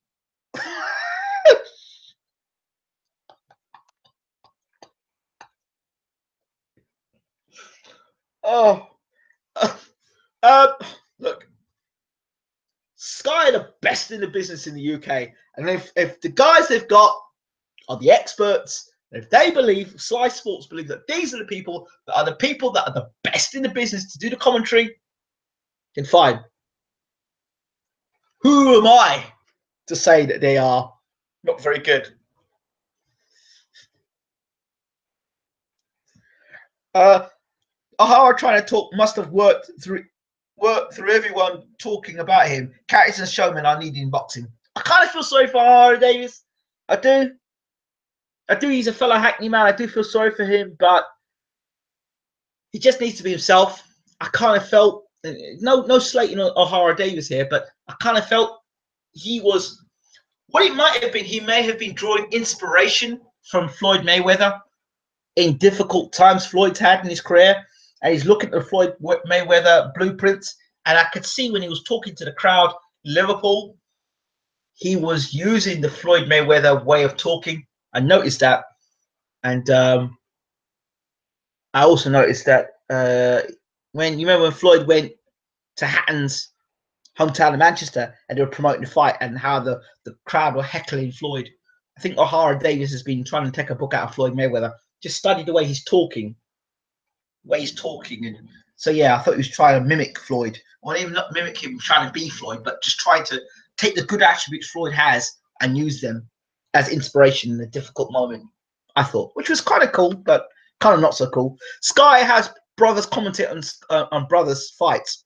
Sky Sports. You know, sky's the limit. I think Paul Smith was good on his first show. He's become boring. Michael C. Eddie Hearn has had a word of O'Hara. This isn't his true personality. Great stream with Russell Hartley as well. I enjoyed those 50 questions and answers. DJ Six does his sound. O'Hara speaking well considering he had the stamina as a youngster. Ingram, where's the hype on Ortiz? I saw him rocked by Alex Scott briefly in this fight. I don't know. He wasn't rocked. LOL. There are videos of him being knocked down in amateurs when he was like 190 pounds. AJ had been down more times on his ears than some of the Soho's finalists have. Scott Quigg is the most overrated fight in British boxing. Does this sound like free money to you, Ingram? Ladbrokes are giving me £100 on a knockout between 1 to 6 in the Haye-Bellew fight. 100 on and 200 in return. Well, to be honest, David Haye can win this fight any time he wants to, because Tony Bellew is so slow that as soon as he pulls out that left jab and he miscalculates on that left jab, remember what I said. Please remember what I said. Head movement, Bellew's lazy jab or overreaching, and David Haye just overreaching, bang, right hand, left hook. Wait for it. It's coming. Wow, I'm on that. Let's face it, most British fighters are crap at world level. It could make him better because all he did was defend, as George Barkley. Virgil Hunter will train Khan to knock out defeats on Canelo and Pacquiao, and then Brook. Well, I don't quite know what Virgil Hunter's doing with with Khan, apart from speaking really nice and cool with him. You know, I'm Virgil Hunter, and I'm cool, and I like to talk cool and quiet in fighters' ears. No, I like to give them a hug, speak quietly to them, tell them what to do, be really father-like with them. I love Virgil Hunter. I think he's a brilliant guy, but he's not the match for every fighter. Virgil Hunter's been speaking coolly and calmly in Andre Ward's ears. Did you notice when Andre Ward wasn't doing well against Kovalev? You guards started getting mad with Andre Ward. Did you notice? What the hell are you doing out there? You notice how Virgil Hunter changed his tone with Andre. It's like pushing Andre, and see, that Virgil Hunter is a Virgil Hunter that none of the other fighters get. You get nice, smooth, calm talking Virgil Hunter. Yes, I love Virgil Hunter. You should have an album, Motown album, Virgil Hunter's greatest hits. Trying to listen to toe-to-toe Sky Boxing podcast. Spencer and his co-host blowing Sky's ass too much. Used to like Spencer, but he needs to be an independent, in my opinion. Oh, we love Spencer. Remember the interview? Remember the show that we had Spencer on? That was an interesting show I had with Spencer. On Bayloric, I think, was it Bayloric TV Boxing? Was it on the channel that we shut down, or was it on? I can't remember which one it was, but yeah. Spencer has his own agendas, says Neil Funk. He said Brook would beat GGG for sake. I was a prick insane about 9 to 5 workers and £7 an hour workers to the crowd at a press conference. But I know. Remember, we're talking about characters in boxing. So there has to be a good guy and there has to be a bad guy in boxing. So, I mean, what do you want? What do you think Bellew's excuse will be when he gets KO'd? Well, I can predict it now. You know, I've never ducked a fight in my life. Lie. I've never ducked a fight in my life. Breeders. I've never ducked a fight in my life. #1 contender. Who's #1 contender for Cruiserweight Championship of the World. I've never ducked a fight in my life. And you never duck anybody. And you know, I'll give it to David. You know, he's a tremendous fighter. We knew he was a big puncher. But you know what I said about him weren't real. I dared to be great, you know, but I'm not really a heavyweight. You all knew I wasn't a heavyweight. I was just daring to be great, you know. And you know, David had so much weight above me, and you know, he's a phenomenal puncher. I want to fight Dave Caldwell for what he's done for me in my career. And blah, blah, blah, blah, blah. And you know, the fans at Everton and Liverpool, they've been so great to me, and they've been so, you know. And then what are we gonna get? Are we gonna get a retirement speech from Bellew? You know, David took me so far in my career, and I tried my best, and then you'll have Sky say, like, Adam Smith, oh, thank you for those mouth-watering fights. Thank you for those mouth-watering fights, Tony. Those mouth-watering, scintillating fights you've given us. Us and Sky, well, thank you so much for those fights that you've been in. The ones you've won, the ones you've lost, and the ones you've looked totally crap in. Well, Sky, I want to thank you for that. So, you know, and then you go back to the Sky team and you go, we all knew it was coming, didn't we? We all knew that David was going to knock Bellew out, didn't we? Well, we just wanted to. And you'll hear them kind of backtrack and all the things you're saying. We all knew David was a big puncher, didn't we? We all knew he was a big puncher, but we just thought Tony could come up, come up from heavyweight. Maybe we take David. We never thought what David really had in the gas tank. What's his name? Spencer Oliver. We never knew he had what in the gas tank. We never knew quite what we had left in the gas tank, So we just want to see what David had left. But wow, he looked great tonight, didn't he? You think he looked great tonight? Yeah, you think would love to see him against Joshua. When you want to see Joshua, yeah, I'd love to see him against Joshua. You know how it goes. You know how this guy goes. It's not I'm lying to you. You know how it goes. Tell me if I'm wrong. Tell me if I'm talking garbage. But you know how this guy goes. Neil says that, yeah, you repeat the same line about 10 times, LOL. But to be honest, the crowd deserves some banter back. What do you think about Wilder at the windmill machine? So overrated. Just was get beat to the jab. Power got him out of trouble. Told you before. Up to the day, Deontay Wilder doesn't know how to block a left jab. And if he if the Tyson Fury that fought Klitschko were ever to fight something like Wilder, if Washington closed Deontay Wilder down for 4 rounds with a jab, I told everybody it was going to happen. Throw the jab, back to ropes. It's not very. It's going to be Deontay's going to find a home for the right hand, and you saw it happen. I only tweeted it just before it happened. Oh dear! I have to say, Virgil done a great job on commentary on the PBC. He does that. Virgil Hunt is great in commentary. I love Virgil Hunt. I told you, I love that man. He's smooth talking, Virgil Hunter. Can't beat any world level fighters who carry power simply because his chin can't take shots. His skill level is extremely high. Is it? Then I would argue if his skill level is extremely high. Because I think his skill level is good. His boxing IQ ain't clever. Because he was doing well against Canelo and then he got caught with a shot. But he makes the same mistakes over and over again. Standing right in front of punches, getting squared up, getting caught with the right hand. So you got to ask you this question: how many times do you have to get knocked out to understand you don't stand straight in front of punches? So it's a valid point there, Daryl. Super DR99 says Amir Khan is finished. Ooh, that's a real statement and a half there. Finished. Look, you see, I don't understand boxing fans, and don't take it personally, boxing fans, but check this out. Again, with the character thing. Oh, we ain't got no characters in boxing. Oh, he's a bit of a prick. I mean, what do you want there? So here we go again. We don't get fighters keep ducking one another. Fighters keep ducking. Khan keeps ducking Brook. Oh, now Khan's got Brook. Khan's got Pacquiao. Oh, Khan's finished. Or Khan. Listen, what do you want? What do you want? The man's gonna fight Pacquiao now. They were saying he was ducking Brook, who only fought one world champion. Versus Khan. How many guys that Khan beat? I'd give Khan credit for fighting Pacquiao. Personally, after knockout defeat, I wouldn't be fighting Pacquiao. But I think what makes this fight interesting is that Pacquiao is not a bona fide welterweight. Kind of like the same weight category, Khan and Pacquiao. I think it's a good fight. Until Pacquiao finds the left hand. It's a close call with 2 world-class fighters, but an easy conclusion for me. Haye wins.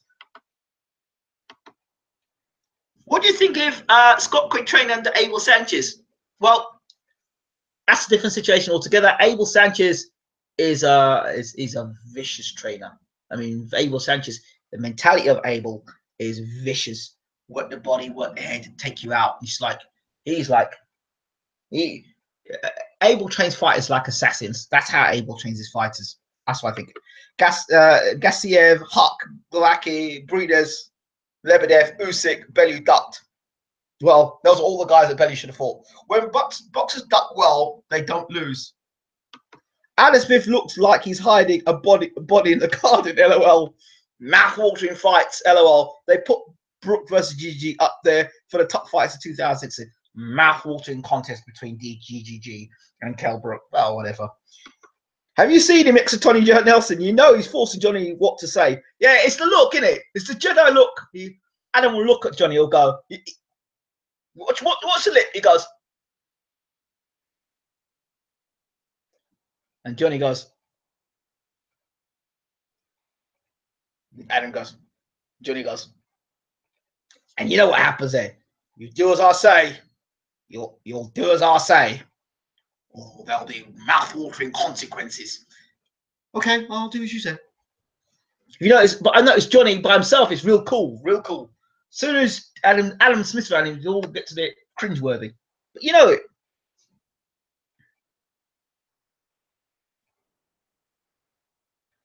Who do you realistically see Haye facing after he beats Bellew in order to get a title shot? Josie Parker. It's a good fight. Josie Parker, David Haye. Josie Parker, maybe the Huey Fury fight doesn't get signed because of this whole PED drug situation going on with UCAD. Who knows? If that fight doesn't go through because of what's happened, David Haye could slip through the back door. All possible. Or even fight Shannon Briggs for the WBA heavyweight championship. Well, that fight's still out there. They should put Joe Fournier on versus Carl Froch undercard, and let's hope Fournier gets sparked. Oh dear. Do you hate Frank Warren too? Do I hate Frank Warren? I don't hate nobody. I don't hate anybody. I don't hate people. I don't know where it comes from, but I don't hate. I just speak truth. Good inside information telling us that Tony Bellew will fight Andre Ward when he gets beat by Haye. Well, interesting. Ha ha ha. Bellew's excuse is so true. Gas tank means he's breathing hard.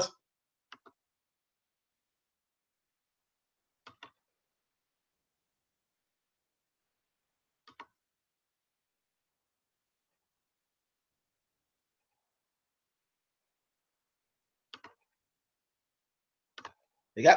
See you later.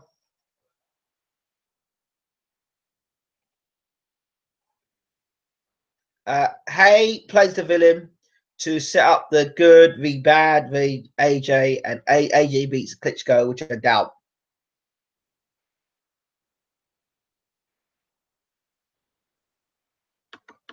People overrate Khan. People overrate Khan. Khan's fought no one since Garcia except a past Devin Alexander. Does Egerton beat Paulie points? Well, if you guys are pointing, think Egerton will get it. Paulie's got to win the fight by knockout, possibly. Because of course it's good for Egerton, isn't it? For his career. I've been saying this since 2015 that Khan only wants cash out paydays. If you go and look at my video on Bayloric TV boxing channel, you'll see that I said Gamma Khan is cashing out. Go and see my videos on that, and more or less is doing it. Paulie will Sam will KO Paulie late. Brook's resume is absolute garbage as well. Hearn talking about best welterweight. LOL. Pacquiao is not weak, and he's Asian. Brook Khan is a budget version of Mayweather Pacquiao. £2 Sam's chicken compared to Nando's. LOL. That's funny. So funny. Very, very funny.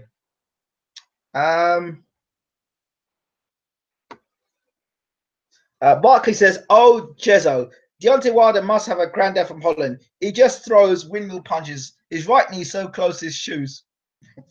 Well, I tell you one thing. You say what you want about him, but he does punch extremely hard. Thoughts on Ortiz? Oh, yes, I meant to talk about Ortiz. And let me know exactly how old Luis Ortiz actually is. Somebody come back and tell me how old Luis Ortiz is. That'd be interesting, because he's no spring chicken. Let's put it this way.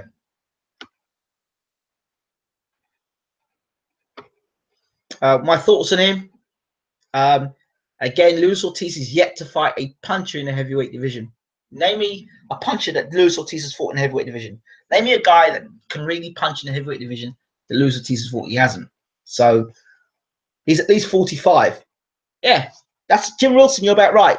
Luis Ortiz is around, yeah, he's about that, 44, 45, I would say. True facts. Lennox Lewis sparred Luis Ortiz. There you go.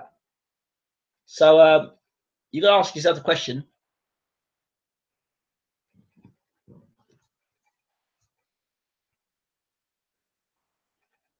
Does White beat Dominic Brazil?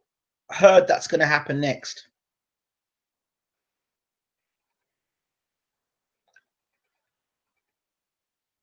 Don't know. I personally think Dillian White beat Derek Chisora. Derek Chisora had 2 or 3 opportunities to get White out of there. I don't know. I can't tell you. Ortiz is overrated. Ortiz has been put down in the amateurs. It's on YouTube. He was fighting 190 pounds too. Ortiz is the best heavyweight at the moment until Tyson Fury comes back. Well, that's disputable. That's disputable. Is Tyson even going to come back? The Tyson Fury, I know you heard the reports that Tyson's been interim in his training, but look, you heard me earlier say I love Tyson, but look, let's just call a spade for a spade. Let's just see things as they are, not as we'd like them to be. David Haye, Tyson Fury. Did you see that picture of him in the kebab shop? Did that look like a man that was coming back to boxing? Did that look like a man who's going to be fighting Deontay Wilder in a few months' time? Did that look like a man that was going to be climbing back the mountain to the heavyweight title? It didn't look like that to me. It looked like a man that's retired from boxing and he's not interested in coming back to boxing. That's what he looked like to me. I could be wrong. Like 300, 400 pounds Tyson looked like. And I heard, oh, Tyson's back in training camp. Is he? Well, I don't know what training camp he's in. Maybe for a sumo training camp, but it's not for boxing.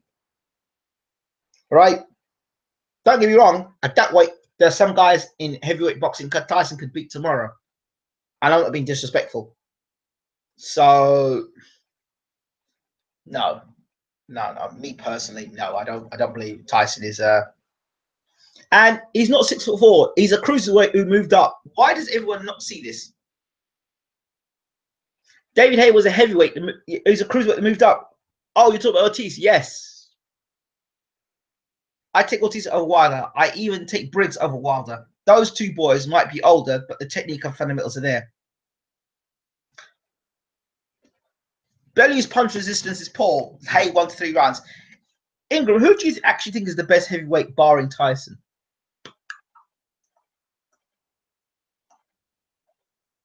Vladimir Klitschko. Vladimir Klitschko. I'll say it again. Vladimir Klitschko is the best heavyweight in the world at the moment. He is. He is. Ortiz loses teeth for. Vladimir's fought the best. He's even fought Povetkin. He's fought Pulev. He's run through the heavyweight division until he met Mr. Fury. How can you call Ortiz the best heavyweight in the world? Who has he fought? Ortiz is a myth at the moment. So hold on. So there's fighting Tony Thompson, Malik Scott, and Dave Allen make you the best heavyweight in the world. Really? Sorry, I can't buy that. Okay, before Klitschko beat Tyson, he beat Jennings. Before he beat Jennings, he beat Pulev. Before he beat Pulev, he beat Povetkin. Now, I'm not saying Klitschko is Mr. Exciting, but he is what he is. And there were people before Tyson beat him.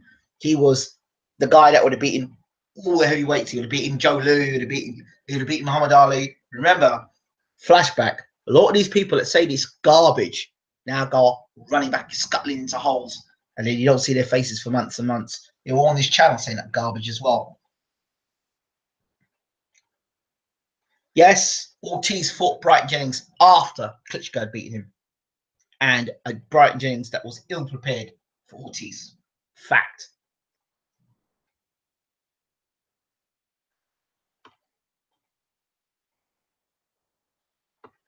DJ6 says, I love that sales love the sales restaurant you went to in Grenada. Was that recent? I need to go. Oh, that was 2014.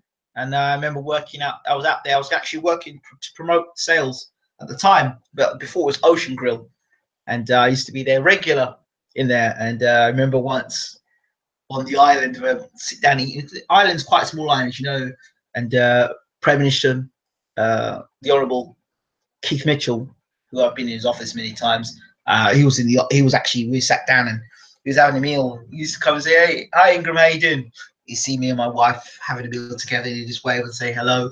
You sit kind of opposite and have his meal with dignitaries. So yeah, good memories, good memories. It's believe it or not, the Prime Minister of Grenada's favourite restaurant.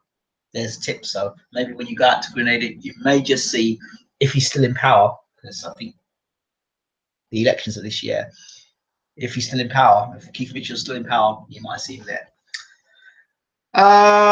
Heavyweight division is quite poor when you think about it. Tyson Fury is better off with that. Well, I'll put it this way. I don't like the amount of inactivity that is going on in the heavyweight division. That includes Bermain Stavern, because I've said this up to myself that, you know, as much as we love Bermain, inactivity is inactivity. And these guys, Stavern, not so much Briggs, Stavern, Brown, you know, Huey Fury as well, and inactivity, too many long spaces of inactivity in the world of heavyweight boxing. Need to fight more regularly. It's not good enough. Let's think Eubank GGG. Let's not talk Eubank GGG. Eubank is super middleweight. That's true. That's true. Klitschko's the best. Ortiz struggled with an out of shape area fighter in Dave Allen. It's not going to happen, but do you believe a prime Vitaly Klitschko would knock out Vladimir? I always thought Vitaly is better. Yeah, he is, no doubt. Vitaly Klitschko 1, Wilder 2. No. How can you put Wilder as the number 2 best heavyweight in the world? Kubrat Pulev. Because don't tell me that Wilder's a better boxer than Kubrat Pulev. I will not have that. Not for 1 second. Kubrat Pulev has got to be put up there. Kubrat Pulev, Povetkin. Anyway, Tyson Fury has wasted every heavyweight boxer.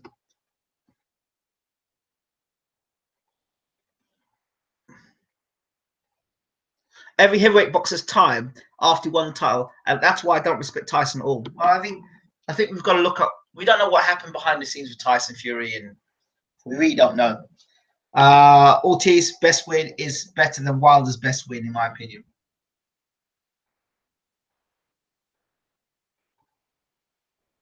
Okay. I don't count Fury anymore. I doubt he's coming back. That's what I said. The way he's reacted after winning the title, he seems like he's reached the summit of the mountain. Yep, I did say that. Oh, actually, I would have Parker 4 over AJ on resume. I forgot. What about Charles Martin? He works himself like a god.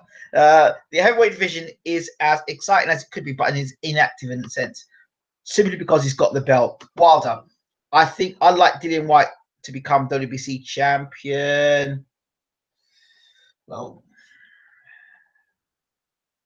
Tyson Fury punched himself in the bout. Yeah, I know. Tyson Fury is the best. He was. I don't know if he still is. I don't know if he still is, but he certainly was. What a mess. The division is a mess. It's a complete mess. The fact that people like Frazer Quendo and Shannon Briggs can fight for the heavyweight championship of the world, it's a mess. The British title is a mess. The fact that Gary Cornish and Sam Sexton can fight for the British title, British heavyweight title, is a disgrace. You've got guys like Dave Allen and Ian Lewison. Those two guys should fight for the British title. I'm just saying, I would like to see Ian Lewison and Dave Allen fight for the British title. That's a better fight.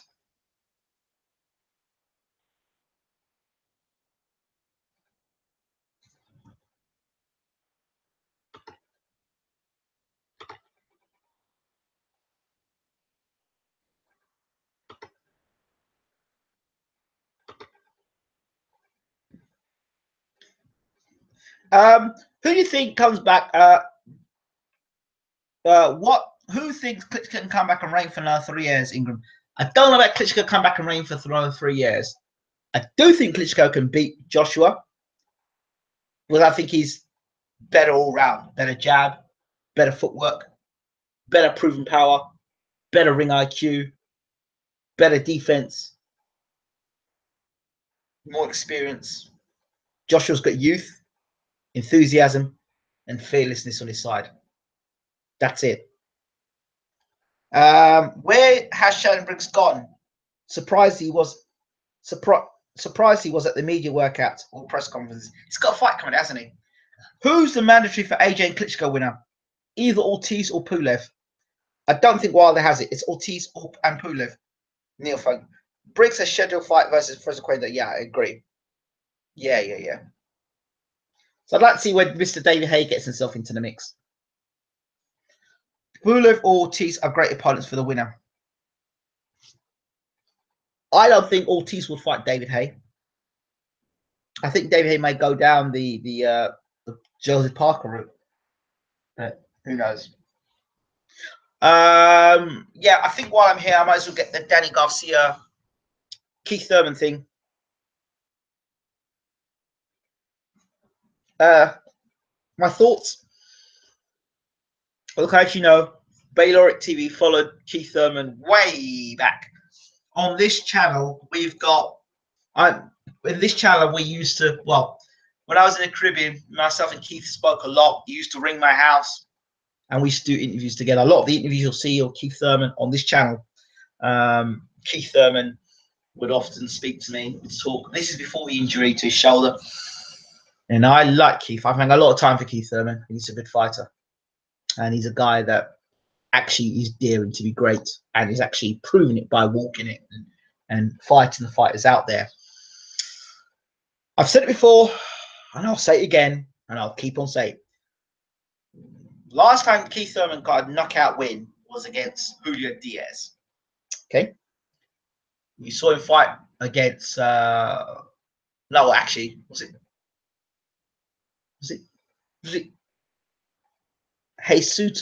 Jesus Soto Carras, and then Julio Diaz. So watching Thurman over the years box and talking to him up close and really talking to him off the camera and really getting to know the guy. These are, you check it out, these are hour-long interviews I'm doing with Keith Thurman, talking to him on the phone about other things outside of boxing. Now, from what I know of Keith Thurman and what I've seen of Keith Thurman, he does the same thing in every fight. And this is how it goes with Keith Thurman. He comes out first round, boom, boom, boom, boom, boom, trying to land, trying to knock you out. Now, if Keith feels that you can knock him out, he feels that you can hurt him, or he feels that he can't knock you out, he goes on to the back foot and starts to box around you. That's what Keith does. Now, there's no secret into what Keith does. If he can't knock you out, he goes onto the back foot and he starts to box. Keith Thurman, up to this day, hasn't decided what he is. Is he a puncher? Is he a boxer? Is he a counter puncher? Is he a slugger? What is Keith Thurman? I don't think Keith Thurman even knows what he is yet. There's a problem with that because there's a few things Keith Thurman does very well, and there's a few things Keith Thurman does which I'm concerned about. First of all, he throws his punches wide, and I think that's half the reason why he had that shoulder injury. And since he's had that shoulder injury, and I don't think his shoulder has ever recovered. I don't think he's got 100% in that shoulder, and he has had a knockout since the shoulder injury. That's the first thing. The other thing about Keith Thurman is that Keith Thurman doesn't fight well being backed up. He doesn't like fighting on the ropes, and squares himself up on the ropes.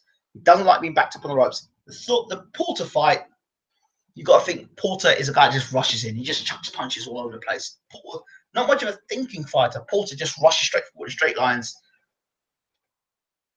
But Thurman has been down before as well. So all these new sort of recent supporters of Keith Thurman has been dropped before. Okay, so between the two fighters, the vulnerable fighter in this fight is Keith Thurman.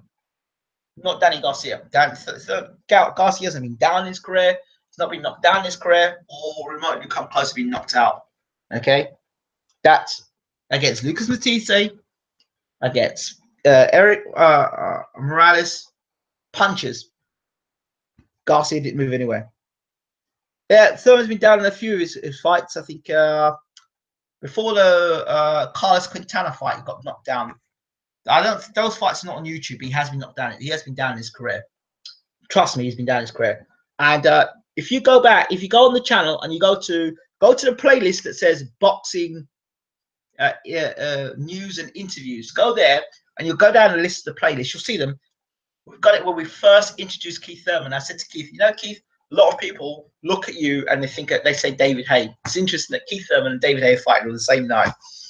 But that's when I first spoke to him. But my assessment of this fight is this. If Keith Thurman can't hurt Danny Garcia in the first couple of rounds, I expect to see Thurman go on the back foot. Danny Garcia is a better boxer than people give him credit for. But as of this point in time, Danny Garcia, to me, is a slugger who relies heavily on his left hook. Now, when I had a conversation with another fighter, Terence Crawford, again, on this channel, check the interviews out, at length, off the record, Terence Crawford told me that Danny Garcia is a lot better boxer than people give him credit for. A lot better boxer, Danny Garcia, whom he fought in the amateurs. 2-1, it was to Danny Garcia. Danny Garcia was tremendous boxer in the amateurs, but as a pro, he's neglected a lot of that because of the big left hook.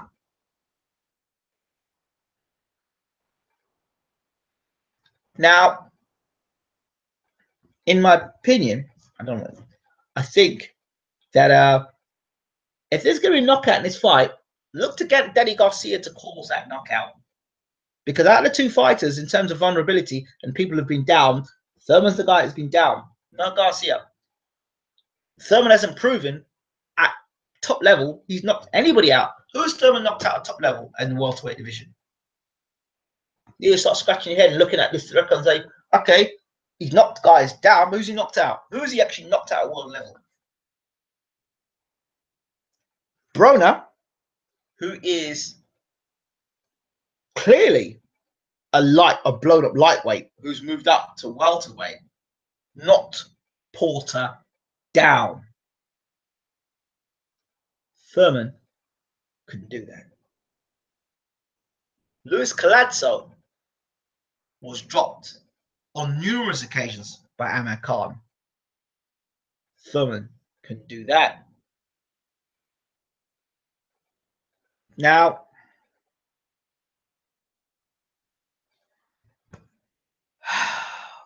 I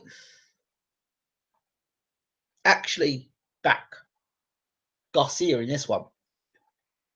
Not because I want to, but because out of the two fighters, he's the more solid fighter.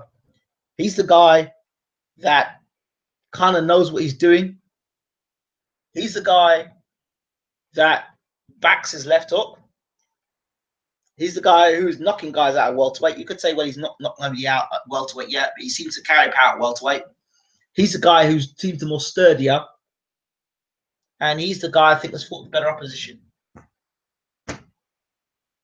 Danny Garcia. Danny the Gift Garcia, in my opinion, has lost a few fights. So we'll see. But I'm going for Garcia. I'm going Garcia.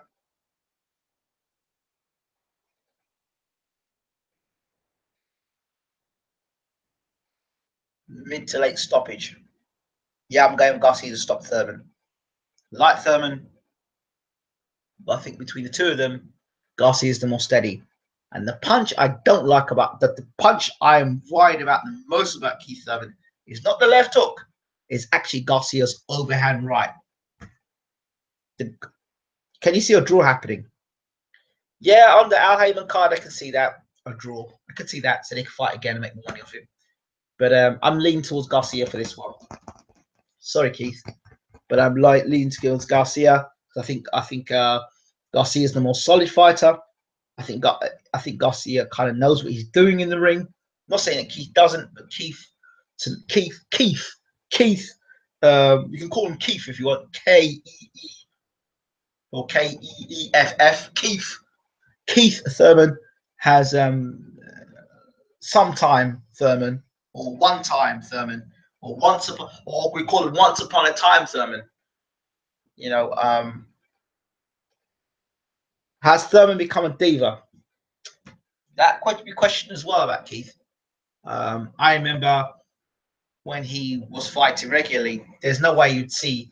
I call him Fat Cat now because you saw that in the interview between him and Danny Garcia. He's living up the life now, so he's having a nice life. I think Danny Garcia, to me, he's the guy. He's the guy I've got less question marks about coming into this fight. Garcia's a slugger. Garcia is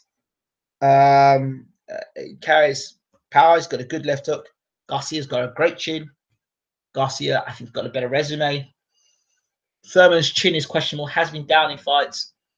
And I'm not quite sure, like I said before, what Thurman is. Puncher, boxer, and he does the same thing in fights. I love this dude. He's good to his guests. If I were broke, I'd donate. Oh, thank you so much. I appreciate that. Garcia's great at timing. He is. Thurman's hand speed is nowhere as fast as Khan's. So I don't, and even when Khan was throwing punches, Garcia threw in between Khan's punches. That's how you knock Khan out. I wasn't shocked when he beat Khan. In fact, the prediction again is on this channel. I predicted Garcia would knock Khan out. Because once I saw Garcia land that left hook on Eric Morales, I said, you know what? You've taken Morales' best shots, and you got caught, and you knocked him out with left hook. If Khan decides to do the same thing against Garcia, you're going to get knocked out. And then I saw the press conference, and he was going, "Oh, I'm going to go and knock out Garcia." So, right, you know what? As soon as he did that, the minute he said, I think I even got it recorded. The minute he said, "I'm going to knock out Garcia," I got my running boots out. I ran down to the nearest Ladbrokes. I went and put 50 quid on it. Khan to get knocked out by Garcia inside 8, and it happened. Danny Garcia didn't have it the easy way, did it the hard way. Well, you could say he did it the Al Heyman way, because their fights he clearly lost. I mean, clearly lost. So I know people talking about he did it the hard way. He did it the Al Heyman way, which is, even if you win a fight, even if you lose a fight, you'll win it. Back then, the Khan hype train was in full. Yeah, it was in full swing. Angel is very smart. He makes the opponent Khan judo very angry and emotional. Yes. And here's another thing. Very good point there by Jim Wilson. Got to give you a shout out for that, Jim, because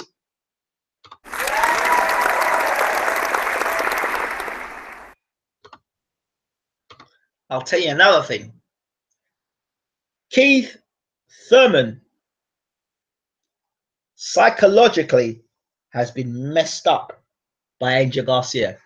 Angel Garcia used the N-word to Keith Thurman, and Keith Thurman openly spoke about it, and he said, "That's rattled me." In the gym, Keith Thurman won't even talk about. He's banned Angel Garcia's name in his gym. So if that's not getting to somebody, so I told you, I'm backing Garcia for this one. I'm backing Garcia. Any good fights in the undercard of Thurman Garcia? I ain't got a clue, mate. I ain't got a clue. But I'll have to check it out and see. Did you speak about the racist abuse at Liverpool presser? Well, not really, because I didn't get racially abused by the fans, by the Liverpool fans. And if it was, then it was. And if it wasn't, but if it was, if there were racist abuse out there, then you can't control a couple of idiots. You can't control them if they make comments. And there are idiots that will make comments that just don't think. A lot of uneducated people out there are going to say stupid things just to get a reaction. But they wouldn't say straight to the fighters' faces.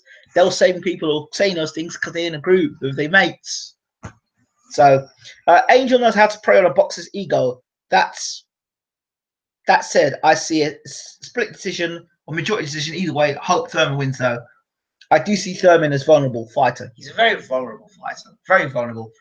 And I will actually go as far as to say, has Keith Thurman improved under Dan Birmingham? Has he improved? I haven't seen him improve. Does the same crap every fight. That's my opinion. Does the same crap every fight. If he does the same crap every fight, I back Danny to knock him out. Personally. He talks about, oh, I'm a big welterweight. Yeah, well, Danny Garcia is a faster welterweight.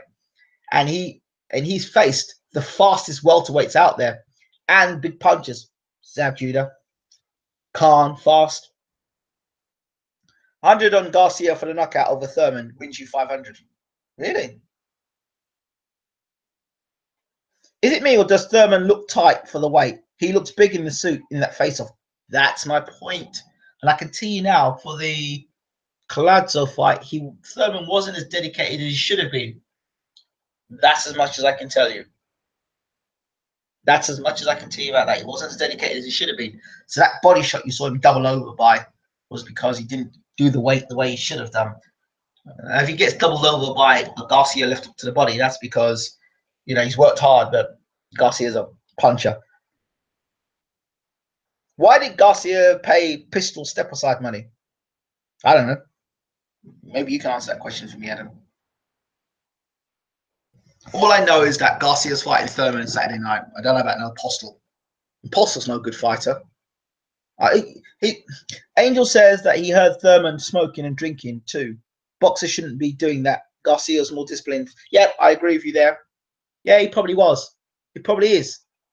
He probably is. I can't say that those reports would be inaccurate. Sad to say. Garcia is the more disciplined fighter. Yeah. Hand in heart, I think Garcia is the more disciplined fighter. Yeah. Right. I think I've covered the fights. Now, what we've got now for and the got to say we've got quite a few people in the room tonight. So let's we've talked about Thurman-Garcia. We've talked about Haye-Bellew. Let's talk about a couple of other things. Are you betting this weekend, Brian? If so, what fights? I'm going for 200 on Haye to win within round 6 and Garcia to win. I would go Haye KO, Bellew points. Yeah, you know if it goes to points. AJ Klitschko. Oh, I'll do a breakdown for the fight anyway, but I don't see Klitschko. I don't see AJ getting beat by. I don't see Klitschko getting beat by AJ. Oh, just cleaned up that rumor that was going around. There was a rumor that was going around. I think it was on YouTube that there's a rumor going around that Klitschko got beat up in sparring by what's this guy name? Robert Helenius. Well, I asked James Ellis-Bashir, and you saw the answer yourself. Curtis has announced a fight to fight Langford. Almost certain AJ will rematch Klitschko if he loses. Do you agree? Yeah, they'll make the same mistake they did with like Price. Your thoughts, Ingram? Has Billy Storms vacated his belt? Well, I think he's with Adam Booth now, so that's a Booth move. That's definitely Adam Booth move. I think Adam Booth will encourage Billy Storms to dump the WBO belt, go and fight a super middleweight, and challenge Chris Eubank Jr. That's what I think. I see Saunders fighting GGG. Yeah, it can happen as well. But hey, don't sleep on Danny Jacobs. You sleeping on Dan? Don't sleep on Danny Jacobs. Errol Spence getting KO'd. Yeah. I asked the question again for you people, the Errol Spence, Kell Brook. Where's the contract? Where's the contract? Where's the press conference? You all just believe just because Somebody says, blah, blah, blah, blah, blah, blah. You go, yeah, that's true. That's accurate. We've been asking the question. Where's the contract? Where's the contract? I think the GGG we seen against Lemieux will turn up against Jacobs. Yeah? Well, I don't think that. I don't think that if he does that, I think he gives Jacobs a better chance if he does that, because Jacobs has got good hand speed, he's got good power, and can box. And I think he's got to rush Jacobs. I don't think it's a good idea for him to try and box Jacobs personally, because if he boxes Jacobs, gives Jacobs more of a chance. If Kell Brook can do what he did to GG, then Jacobs has a great chance. I agree. Official announcement next week, apparently. Okay, cool. Didn't Kell supposedly sign to fight Chavez, Rios, Devon, Vargas, and Spence? Thank you very much. Thank you very much. Who said that? Jim Wilson? Hey, listen, Jim. You're telling it like it is. Jim.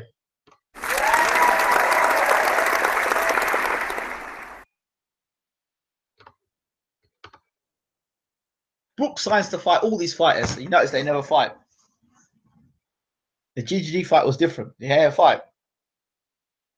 So when they say, "Oh yeah, Brook's fighting this person," yeah, Spence, blah blah blah blah blah. Just let me show me contracts. Show me the press conference. Show me the contract. Show me the two guys coming together. I want to see. If Brook fights Spence, they'll ship him out to America. I think I've said it before. If they fight, they'll get shipped out to America. That's what I think. I've said it before and I'll say it again. And I don't think they fight at Bramall Lane. I really don't think they fight at Bramall Lane, but there you go. Kell was on Sky Sports News the other day talking about his double chin. The guy is a beast and talking about training going well.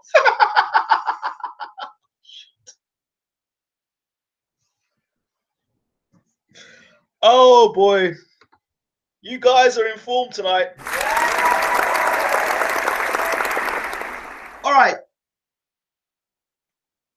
To be fair to Brook, he just wants the big fight, Sheffield accent. Right. Let's talk about Sheffield. Let's talk about Baylor at TV on the road. Let's talk about Sheffield. Let's talk about those fights. Those fighters. What did you all think of Tommy Frank, for example? Did you get to listen to Tommy Frank?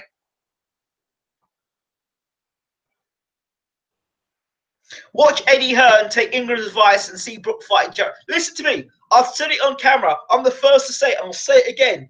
If Eddie Hearn, and I know you're watching, and I know you watch the videos, I've been told many times you watch the videos, Eddie Hearn and Kell Brook, there's a way you get yourself out of this situation, because you got yourself into a bit of a shit with Khan, and they're trying to get Bramall Lane. You're not going to get Bramall Lane. Forget it. It's not happening, right? I think your best bet is to take the fight against IBF champion Heard. Do you know why I say that? It's because Heard is vulnerable, okay? Kell Brook moves up, vacates the IBF title, lets Spence and Horn fight for the IBF title. Let those two fight, because you're saying it's not a big enough fight. Okay, it's not a big enough fight. You could say, you know what? Kell's struggling to get down to welterweight. You know, we went to camp and he's really struggling to make weight.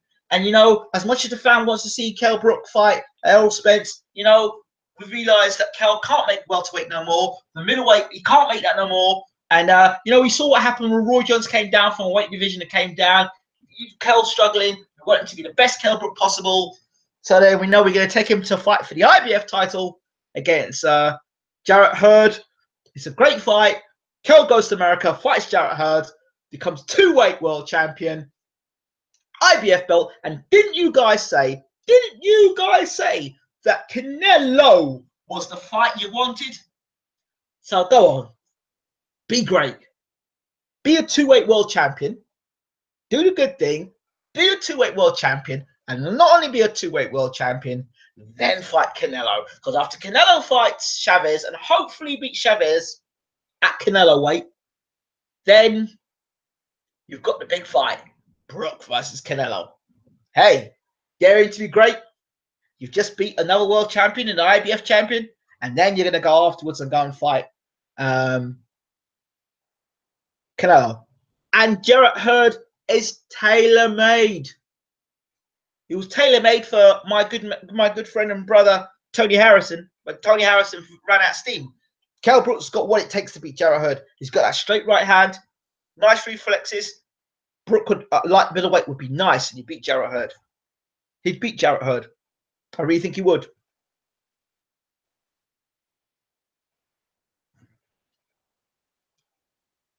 So, two-weight world champion, baby. That's what it's about. So, Brook, don't kill yourself in camp trying to get down to fight Spence in a fight that, you know, it's not going to make you a lot of money, could possibly expose you. Don't do that. Do the smart thing. Eddie, you look after your fighters, don't you? You do look after, and you do care for your fighters. You're not in it just for a bit of money because you're a good man, Eddie. Move your man up to light middleweight. You know it makes sense. You know it makes sense. Deep in your heart, you know it makes sense. Two-weight world champion, you get all the glory. What a great move by the best promoter in the country. Take the fight. Go up and fight at light middleweight. Take that fight. Beat Jarrett Hurd. And I'm sure you and the IBF can have a good conversation. Say, you know what? If he gives up his IBF belt and allows Spence to fight the #1 contender, then can you make a special condition to install Kell Brook as #1 contender, light middleweight? I mean, it makes sense. Makes much more sense than trying to force yourself into Bramwell Lane and force Kell to come back down to welterweight. When Kell himself has said, they want me down at they want me down at welterweight, but I want to fight at light middleweight. You've got the opportunity. Move on it, Eddie. You're the best promoter in the country. Surely you can make that fight happen. And hey, shouldn't be difficult to get Jarrett Hurd over to England. I mean, wasn't you that got the IBF belt from the man that walks like a god, Charles Martin, to come over to the UK to give the IBF belt to get the fight for Joshua? So surely you can pull a few strings, Eddie, to make your boy Kell Brook fight for the IBF light middleweight championship or the super welterweight championship. Come on, Eddie, you know it makes sense. But at least, if it happens, give me some credit for seeing the vision of seeing it. Come on, man, do that. Right. So, watch Eddie take Ingram's advice and see Brook fighting Jarrett Hurd. LOL. I'm a two-weight champion, baby. Kell has become too big. It has become big frame for 147. I agree. DJ Six says, loved all your stuff from Sheffield Ingram. Any more surprises lined up? Yes, baby. Got loads more surprises lined up. One huge surprise. Sub me, please. Sub me, please. Okay, I'll sub you later. I can't sub you now because I'm still doing a live show, but I'll sub you, I promise. Yeah. Oh, yeah. So let's talk about the Sheffield on the road. I've got a couple more videos to show. I've got one where you'll get to see the inside of the Sheffield boxing centre there with Glyn Rhodes, MBE, and Matt Mower, BEM, and Sam Sheedy and Tommy Frank. You'll get to see them in the gym. It was a fantastic experience. Treated me like family. Yeah, so check it out. Check out those videos. I really do appreciate you. What was your favorite, DJ6? What was your favorite video? Check out Sam Sheedy. Really like that guy. That guy is a real character. A real character. Like Glyn Rhodes, straight talking man. I love Glyn Rhodes. I love people who are just straight talking. I just love people just honest, straight down the line. No BS, no spin doctoring, no trying to razzmatazz. That just tells you it is. And I like that. I like that. Let me think. What else? By the way, did you look at the James Ali Bashir interviews? I've still got some more of that interview. I've got another half an hour that interview to post up, which I will do. I'll be looking to talk to Abel Sanchez again. Yeah. So you all need to come to Sheffield and come and watch Sam Sheedy become Commonwealth champion. You need to come to Sheffield, people. Let me put this down for you so you guys can check this out. Here, check this out.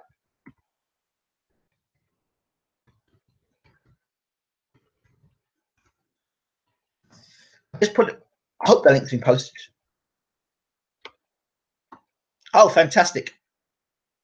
I didn't see all these messages here.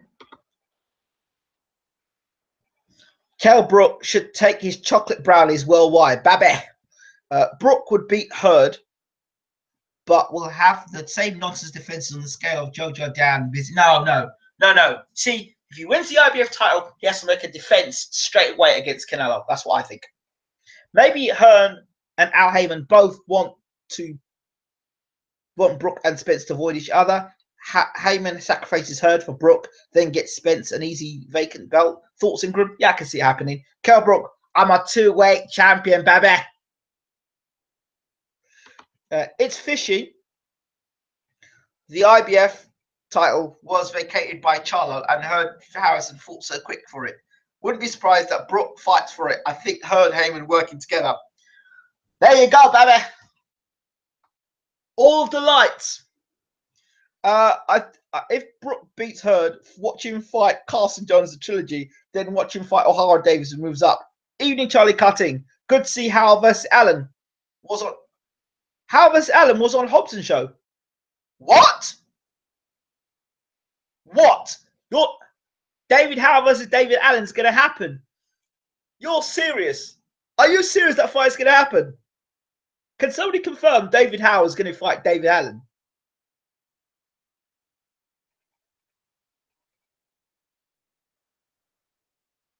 Oh my good lord! Did you see the interview with myself and David Howell? Did you hear what I said in that interview? Did you see what I said? What did I say? Did you see that I've got it, Dave Howell fight? Did you hear what I said? I interviewed Dave Howell. We've got the exclusive footage of Dave Howell's last fight, posted it on the channel. And afterwards, I interviewed Dave Howell. And I asked David Howell, I said, David, I said, mate, I think the next fight for you should be David Allen. And he said to me, I'm happy. I'm by the phone. So if they're going to give me a call, they should do. So there you go. So there's a fight that's been made right there. David Howell versus David Allen. Dave Howell. I'll give you a bit of background about him. He's been knocked out 3 or 4 times. I think he got knocked out by Gorman. One of the fights he got knocked out in. Yeah, I'm happy for him. I said to Dave Howell that Dave Allen it'd be nice. It'd be a nice derby. David Howell, from what I saw and the commentary when I was commentating on that fight, which is on this channel. In fact, let me see if I can find it for you. I can find it for you guys.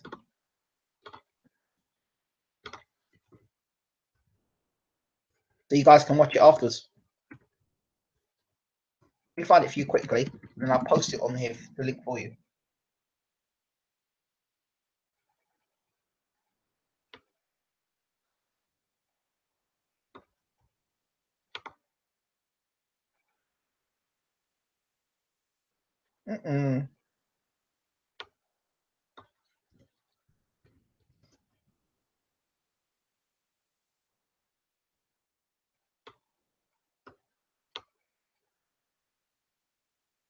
I don't know what it is, but I've got it on my channel. But it's someone on the channel.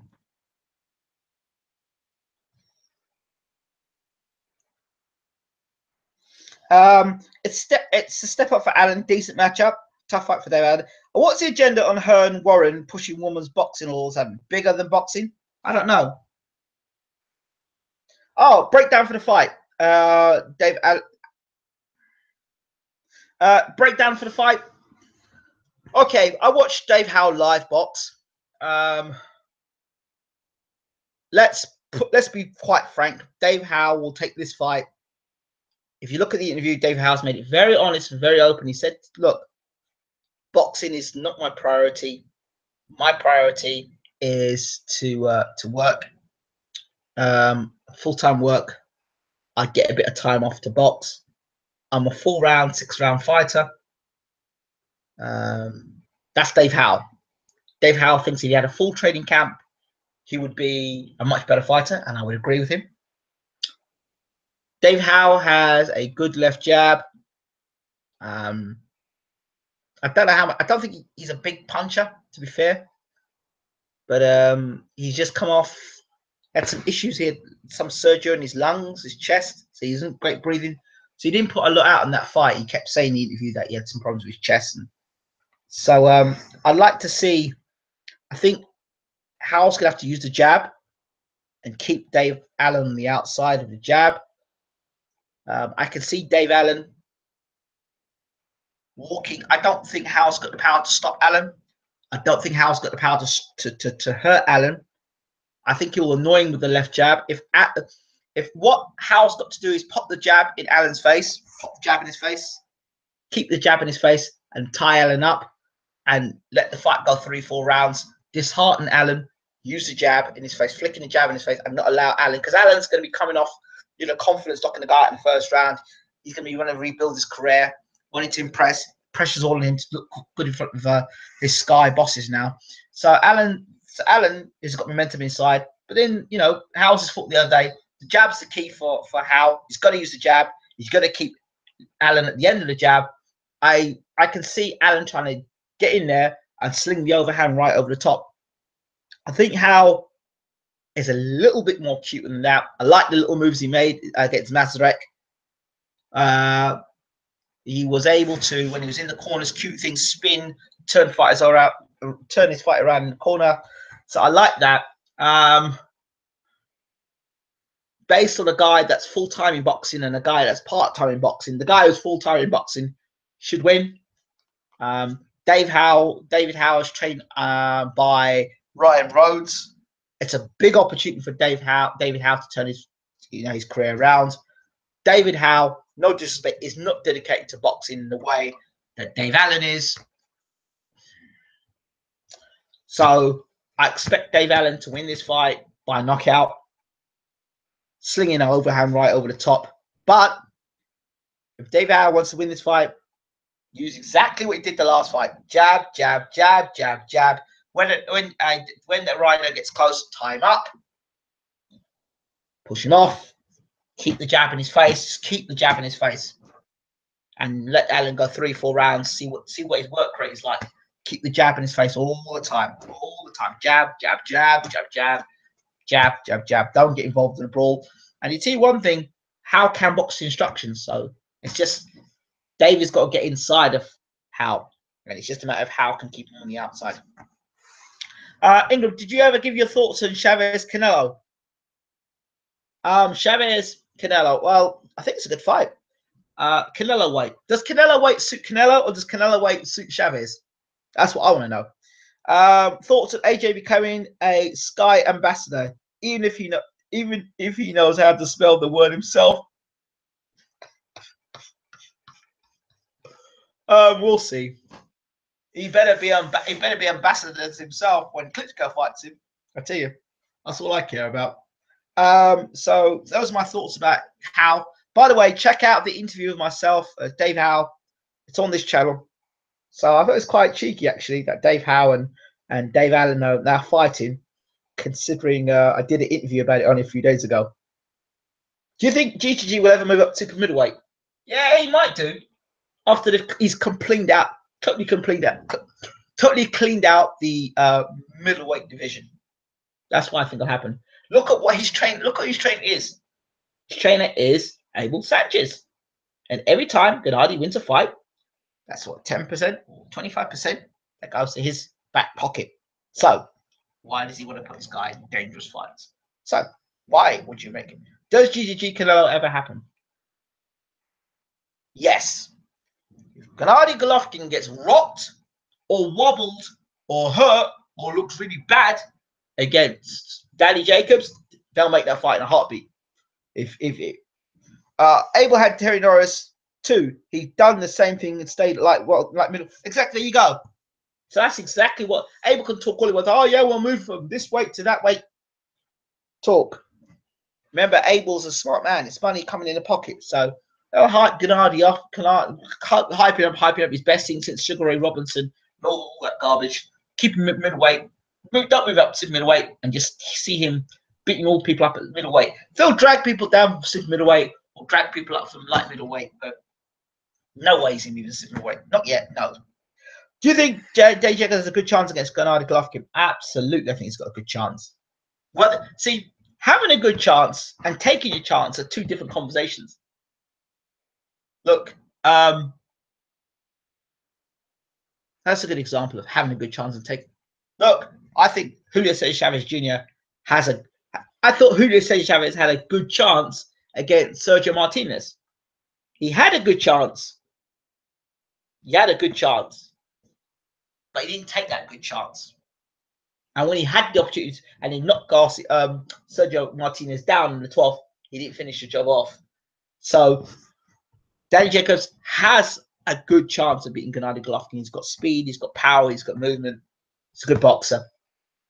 He's the best boxer that Gennady's faced in his professional career. One that's not beat up, one that's not coming off a loss, one that's got momentum behind him too. So I give Jacobs a good chance. But again, Jacobs has to take the chance with both hands. And I think he will take the chance. I really think it's one of those fights there that Jacobs has put everything into training camp. He's doing everything he can. So he's not going to invest all that time into it. And Jacobs, Gennady's best fight is going to be against Jacobs. Jacobs' best fight was against cancer.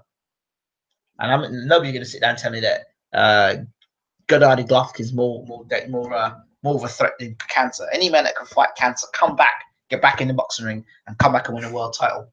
Man, that's a dangerous man. Danny Jacobs is a dangerous man. He's a dangerous man. A lot of people won't say that. People say, "Oh, you just go around with the crowd," but he's a dangerous man. Danny Jacobs, very dangerous man. So, yeah. Where are we? 39. Still got quite a few people in the room. I'm meant to be getting up in a couple of hours' time. Got a long trip tomorrow. All right. Anything else anybody want to talk about? Check out the new videos that are in there. I will be uploading probably tomorrow. Canelo should have his own division and his own belt made for him for these catch weights. King of the redheads. I agree. Totally agree. DJ6, give you a round of applause on that.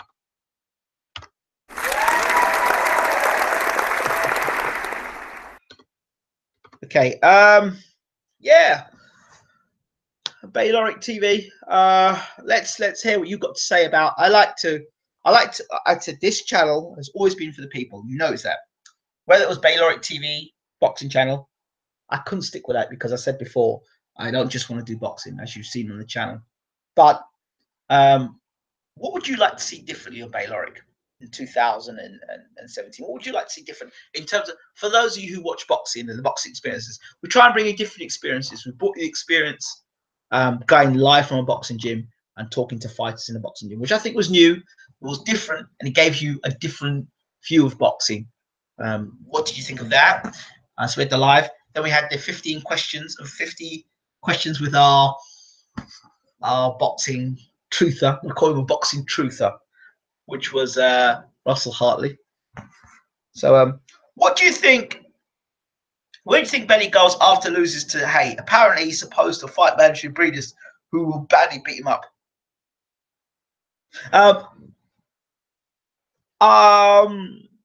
I would like to see Peter Fury, Abel, and Bashir. Three-way conference. Yeah, I did say that before. I think that is something that still has to happen. And maybe in 2017 we could do that. We'll see what happens.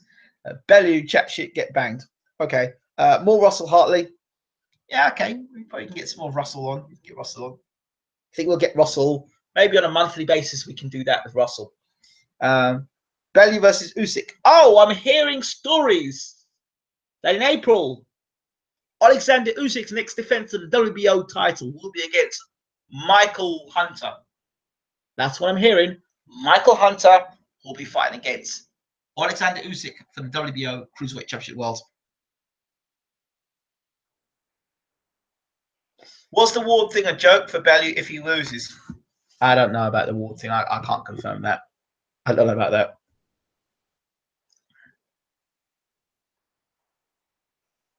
Oh, God, Usyk will kill him. Tony Bellew. Could Usyk win a heavyweight title? Yeah, he could. He could. He could. I would put my house on Usyk beating. Deontay Wilder. Look what Arthur Spilka was doing to Deontay Wilder until he got caught. And Usyk's a far better boxer. I don't know. I'm not being funny. I'm trying to be biased here. I want to see how Lomachenko's father is going to now train Usyk. Usyk got dropped by Arthur, but yeah, I know he did. Possibly beats AJ. I know he got dropped, but didn't he? Yeah, you know, you say that. But what about what he did to Joe Joyce in the world? Yeah, what about you did to Joe Joyce? Would you put your house on Usyk beating Haye?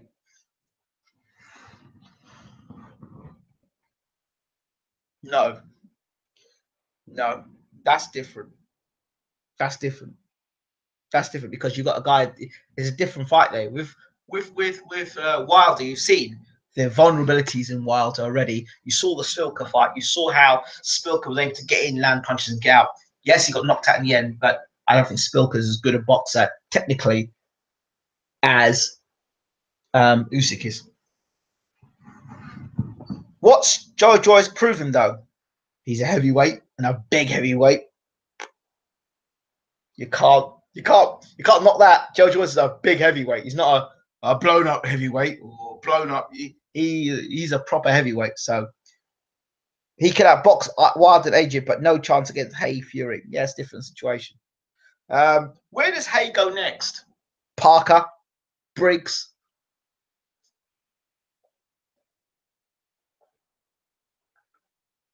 You're Parker or Briggs? Wilder in Windmill World could be in trouble. Yeah, could be. Yeah, we may as well talk about Bermane Stiverne. I'll talk about that because a lot of people are fuming about it. Stiverne versus Wilder 2 is on. I kind of tried to tell you lot months ago, but oh no. You didn't want to listen to me, did you? You'd rather listen to Eddie Hearn. But I knew months ago, Eddie. I knew months ago. I knew that this was going to happen. I kind of tried to tell you guys, and try and warn you guys, like, Stiverne Wilder 2, Stiverne Wilder 2. I kept saying it, but you kept like, oh, Ortiz and Wild, Ortiz and Wild. Wasn't going to happen. Forget it. Wasn't going to happen. So, Stiverne should look to counter Wilder. He's just stupidly swinging. Best chance of the KO. Stiverne deserves a shot purely because he paid money for a training camp against Povetkin. It's only fair, to be honest. I know a lot of people are hating Stiverne for it, but you know what? I really would love for him to become champion again. Bermane can beat Wilder if his mindset is right. I agree. I looked at the fight again. If Stiverne was dehydrated, like he's saying he was, I don't know. You don't know down the screen. Only he knows. If he really was dehydrated, going into this rematch, and he landed them shots on Deontay, and he was dehydrated, I think it's a good fight. I think it's a very good fight. Wilder KO's White as well. Wilder has been held title hostage. Please, Stiverne, shut properly. Isn't it? Listen. Fans of Bayloric TV and viewers of Bayloric TV who are there for every show, all the live shows, isn't it great? Isn't it fantastic that we have covered Bermane Stiverne before he became champion, during he became champion, after he lost the championship, and now he's going for the championship of the world again? Don't you think that's fantastic? And you're getting the exclusive news before anybody else. No Sky Sports, no ESPN, no Boxing Scene. He comes to us exclusively. Isn't that amazing? And we're going to be getting exclusive footage as well for the big fight. Don't you think that's amazing? I mean, that is great. For a man who just sits on a couch and does these things, I think that's great. Don't you think that's fantastic? Oh, you know what? I'm gonna give myself a round of applause. And if you don't, I'll give myself a round of applause. Thank you. And again, one to you, the fans.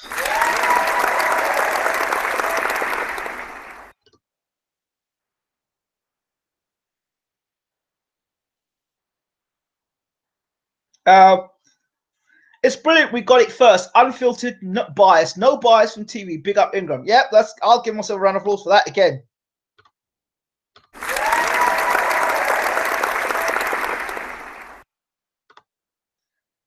Do a live stream with Bermain face to face. Fly out Ingram. Go to his gym, etc.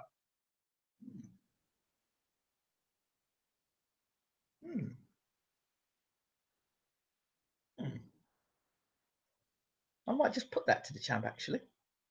See what he says. Thank you for that. That's an idea.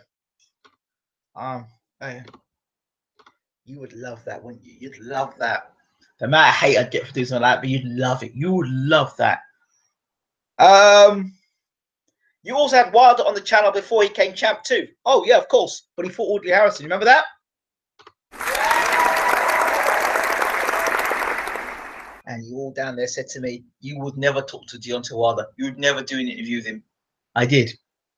And he's not a fan of myself because I said to him, when are you going to fight somebody decent? You keep fighting cab drivers. I didn't go behind his back. I said it to him. He didn't like me for it, but hey, it was the truth. Good work, Ingram. Thank you very much. Round of applause for me, Ingram. Oh, Charlie Cutton, you want a round of applause? Sam, we'll do that for you.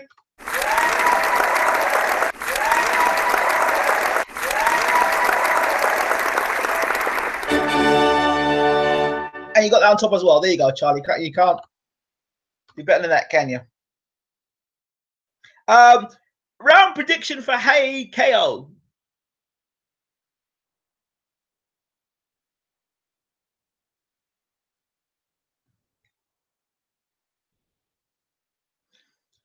Inside one. I say inside two. Inside 2 rounds. Possibly even first round because of Caldwell and Hearn and Bellew's mouth. Maybe 1 round. I don't see it going past 4 rounds, honestly, unless Bellew somehow or the other has reinvented the wheel and Dave Caldwell suddenly become, I don't know, Emmanuel Stewart overnight. He's going to get absolutely plastered. Later rounds favor. Oh my God. Later rounds favor Bellew. You know, if you can get Bellew into the, if Bellew can make it into the second, now you sound like Sky analyst. If you can get Bellew, if you can get David into the second half of the fight, then he stands a chance. But I'll ask you this question: what makes you think that David is going to allow Tony to take him into the second half of the fight? When them right hands start landing, there'll be no second half of no fight, man. Inside 3. I'd say inside 2. In fact, don't be surprised if the fight he blasted Bellew out in a round. I'm expecting David to blast Bellew out in a round. I really am. If I'm brutally honest with you, 1 round. Seriously. I expect to see a lot of this from David. Move his head. See like that. Look at Bellew trying to find a jab and trying to think he can box. David uses his head, just doing this, standing off and doing that. And Bellew just moved his head. And David stepping in on Bellew. Stepping in and cracking that right hand. DJ Slick says, straight shooters is what the game needs. They might not want to hear it, but it's the truth and facts. Ingram, always on point. Saw your interview with Eddie a while back as well. Did he hate on you as well? We love Eddie, don't we? We love Eddie. He said it himself on this channel. He's a BSer and a salesman. So listen, he's a promoter. He promotes fights. That's his job. And where would we be today without the character of Eddie Hearn? So I think personally, Eddie should go the full hog. Eddie, I think you should have your own show. I think you should do a YouTube channel. Eddie, where would I have time as a promoter to do that? Listen, you could do it. Open your own YouTube channel up, mate, and I'll tell you, you'd have all your supporters, the Hearnators, they'll all turn up to you, they'll all watch you, and you know, you should do it. And you can tell them your story. You can tell them your fairy tales every week. You know, you can tell them the fairy tales that you call Bob Arum. Really, Eddie? You called Bob Arum. Of course you did, Eddie. And you could tell them all the fairy tales. And the supporters will back you. And then you also find out how difficult it is to do it, pull it off when you've got people hating on you as well. But it'd be great. I think Eddie Hearn could pull off a YouTube channel and have the Eddie Hearn show. He should have an Eddie Hearn show. I think it'd be great. He'd be the first promoter to have the Eddie Hearn show that is actually a promoter that's decent doing a show. So I think Eddie Hearn should have his show. So kudos to Eddie for that. Did you hear Colwell say it's a who lands first fight? Oh Jesus Christ! I think I'm gonna take a walk. I think I'm gonna go for a walk. LOL. Aren't all boxing matches a who lands first? Idiots, lap this up.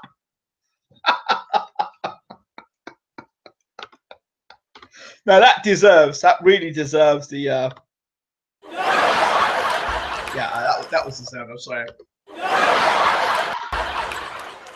What's as bad as when they asked Lennox Lewis, Lennox, who's going to win this fight?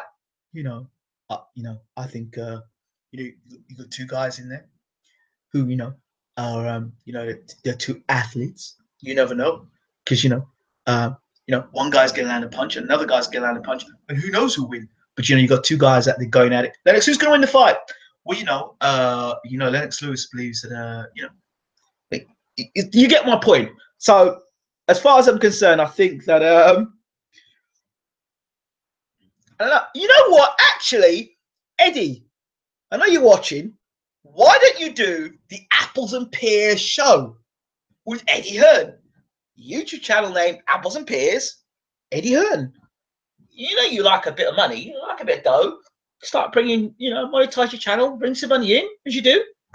And you can tell fans exactly how you feel. And you can tell your stories and your fairy tales out, and you can do your press conferences live on YouTube. And I'm giving you ideas, Eddie. Why don't you go and take them? Not bad for a poor man, eh, Eddie? Except that means you'd have to do it yourself. I'm sure you could do it now, couldn't you, Eddie? You have your own YouTube channel. Anyway, I'd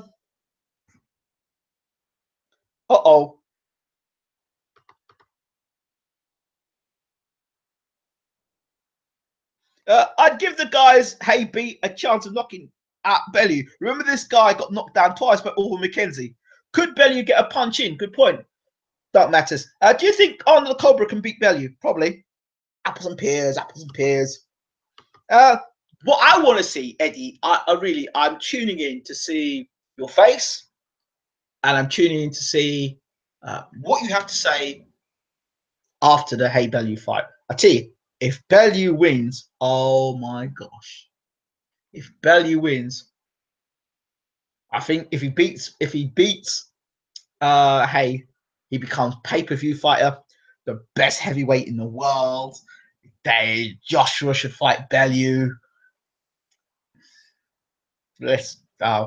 Anyway. Imagine a face-off between Russell Hartley and Eddie Hearn with AJ in the middle. LOL, gloves are off. With Ingram streaming it. You guys are terrible. Oh no, I don't know about that bit.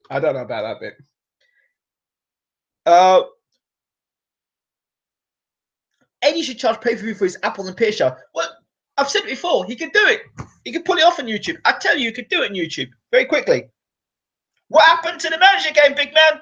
Listen, it's a lot to ask of me. It's been let me tell you, sorry. Listen, I've had 3 days of having to struggle with uploads. So I've still got videos to put out still to you. So I think after this week, after big fight weeks calm down, maybe next week we can get back on it. So we'll get back on next week. Didn't know you liked the stream so much. Nobody here hits harder in life. Oh, Marky B out.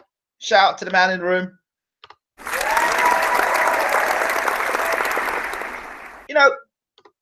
As I'm about to try and say goodnight, I get another 20 people in the room.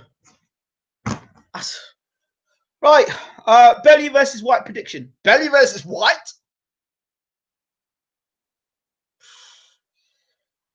I don't know what to say. Who wants Cobra or Demori? God knows. Watch Eddie Hearn say he'll come again.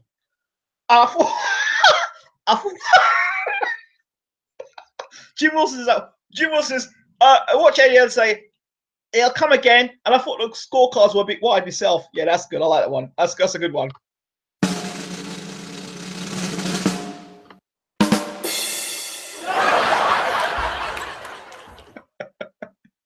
Lovely, lovely.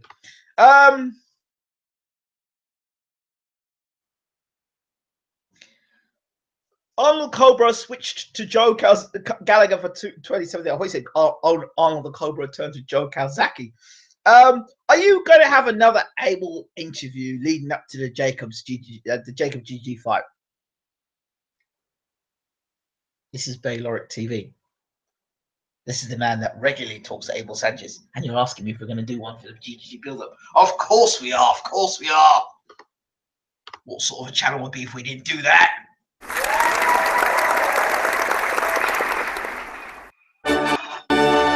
Hey, get that trumpet right.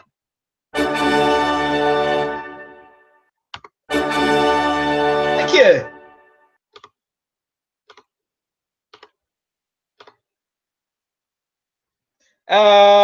Demora is training with Dave Caldwell.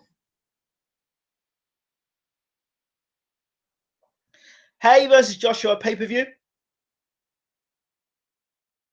Yeah, a biggest pay-per-view.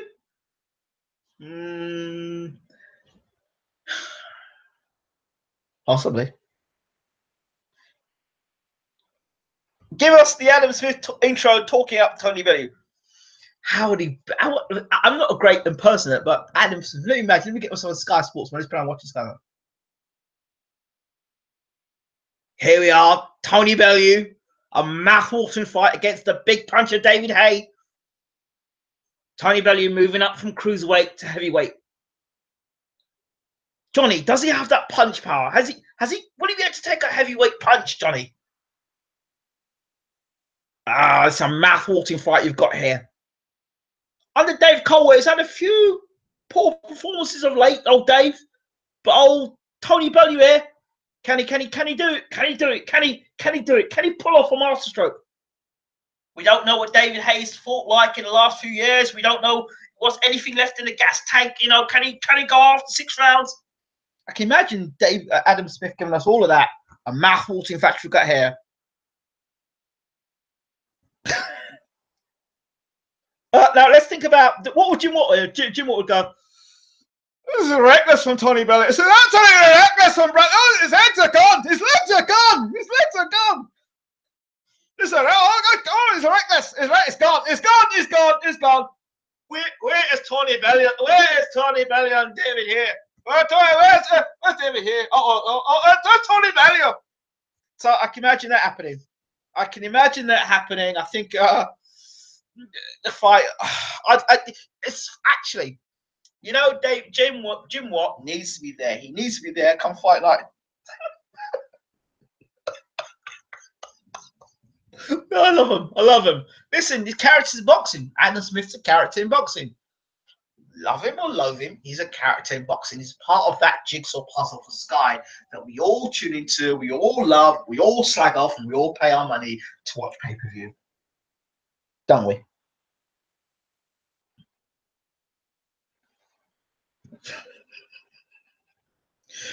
Personally, I think Dave Howe beats Bellew after watching his last fight, Ingram. Shit. Is Lee Selby fighting the car? I think he is. Why does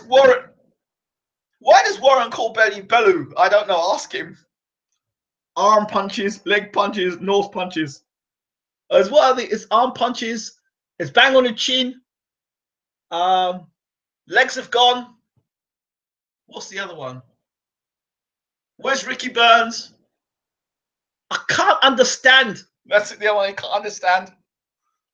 And Carl Frock. Yeah. Gotta love it. You've got to love it. You've got to love it. Listen, you've got to love Sky Sports.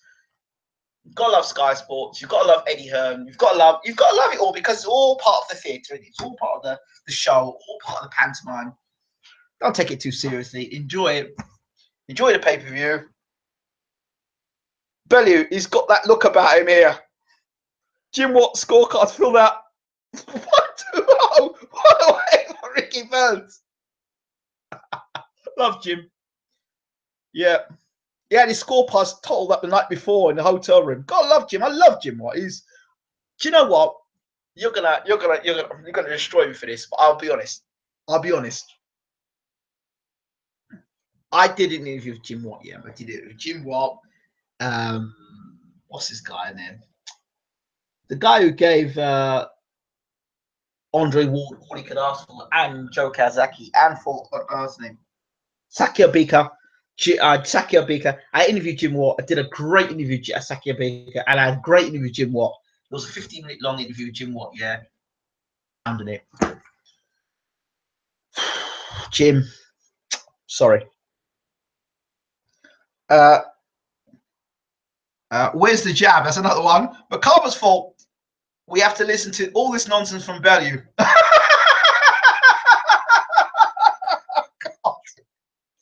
Charlie Cutty making me laugh all over again.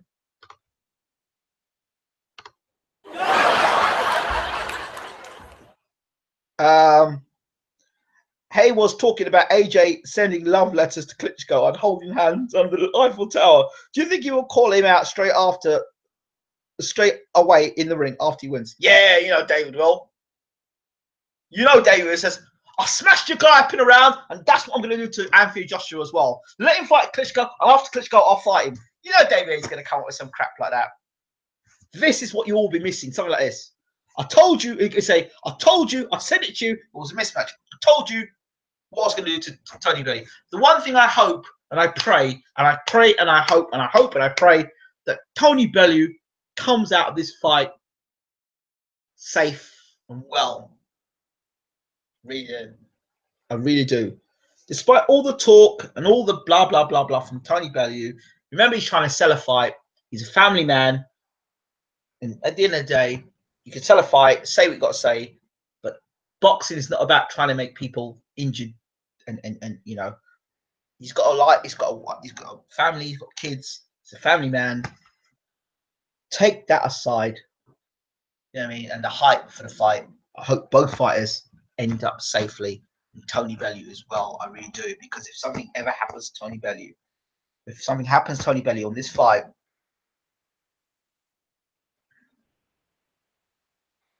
you know, it won't be good for British boxing, and questions will be asked about the weight David came in, why Tony Bellew was allowed to get in the ring with a big heavyweight like David Haye. You know, these guys, don't be fooled. Do not be fooled. David Haye, people can't tell you, oh, David Haye's not a heavyweight, he's a cruiserweight. Well, David Haye's a heavyweight. He's a heavyweight that boiled down to cruiserweight. That's exactly what it is. All right? Get it be known. Get the facts be known. David Haye was a heavyweight that's boiled down to cruiserweight. It's not a big heavyweight, and all was Evander Holyfield. Evander Holyfield was a pumped up cruiserweight and moved up to heavyweight. David Haye was a heavyweight that boiled down to cruiserweight. Get the facts straight here. He's a heavyweight, all right? Josh already distanced himself from Haye, so you would do, so you should. I reckon Colwell does a Dominic Ingle in the Brook Golovkin fight. Yeah, I don't think so. I don't think Tony's going to be given the opportunity to get back to his corner. I mean, David's talking about hitting the guy on his way down. His throwing combination on the way down. I feel sorry for Tony, because I think David Haye's actually going to be a better fighter than Tony's expecting. That's what I think. He can come to the ring with a towel ready. The towel ain't going to save him. Colwell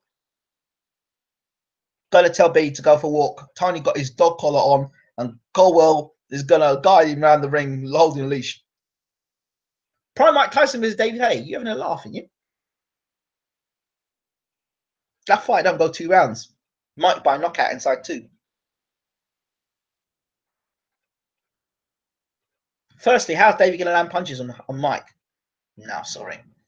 Ingram, who went? LOL, go for a walk.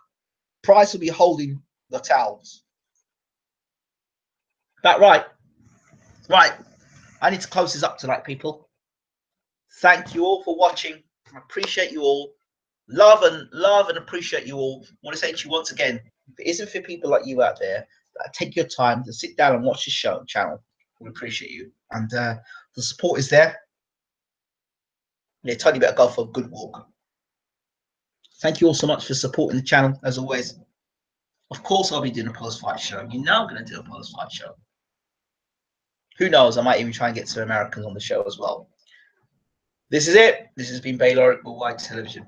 Thank you all. Don't forget to rate, subscribe, and leave your comments. I'm out of here.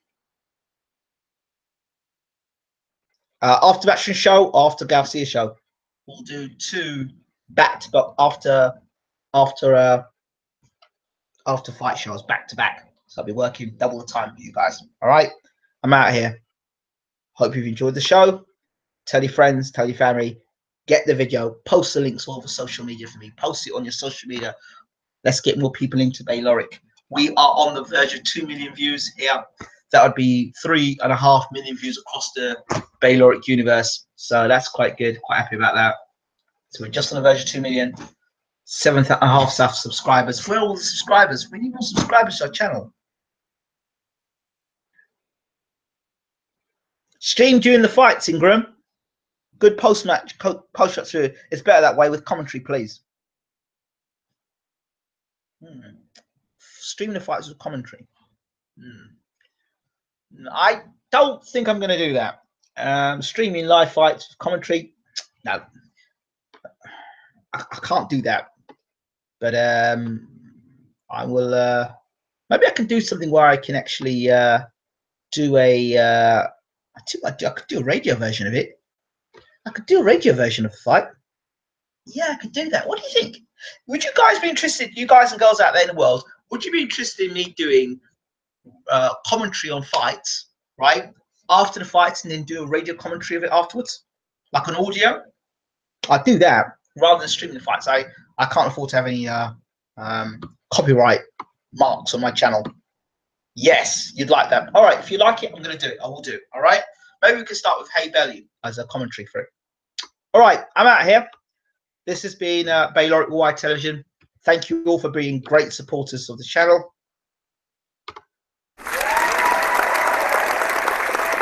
We're out of here. See you fight night.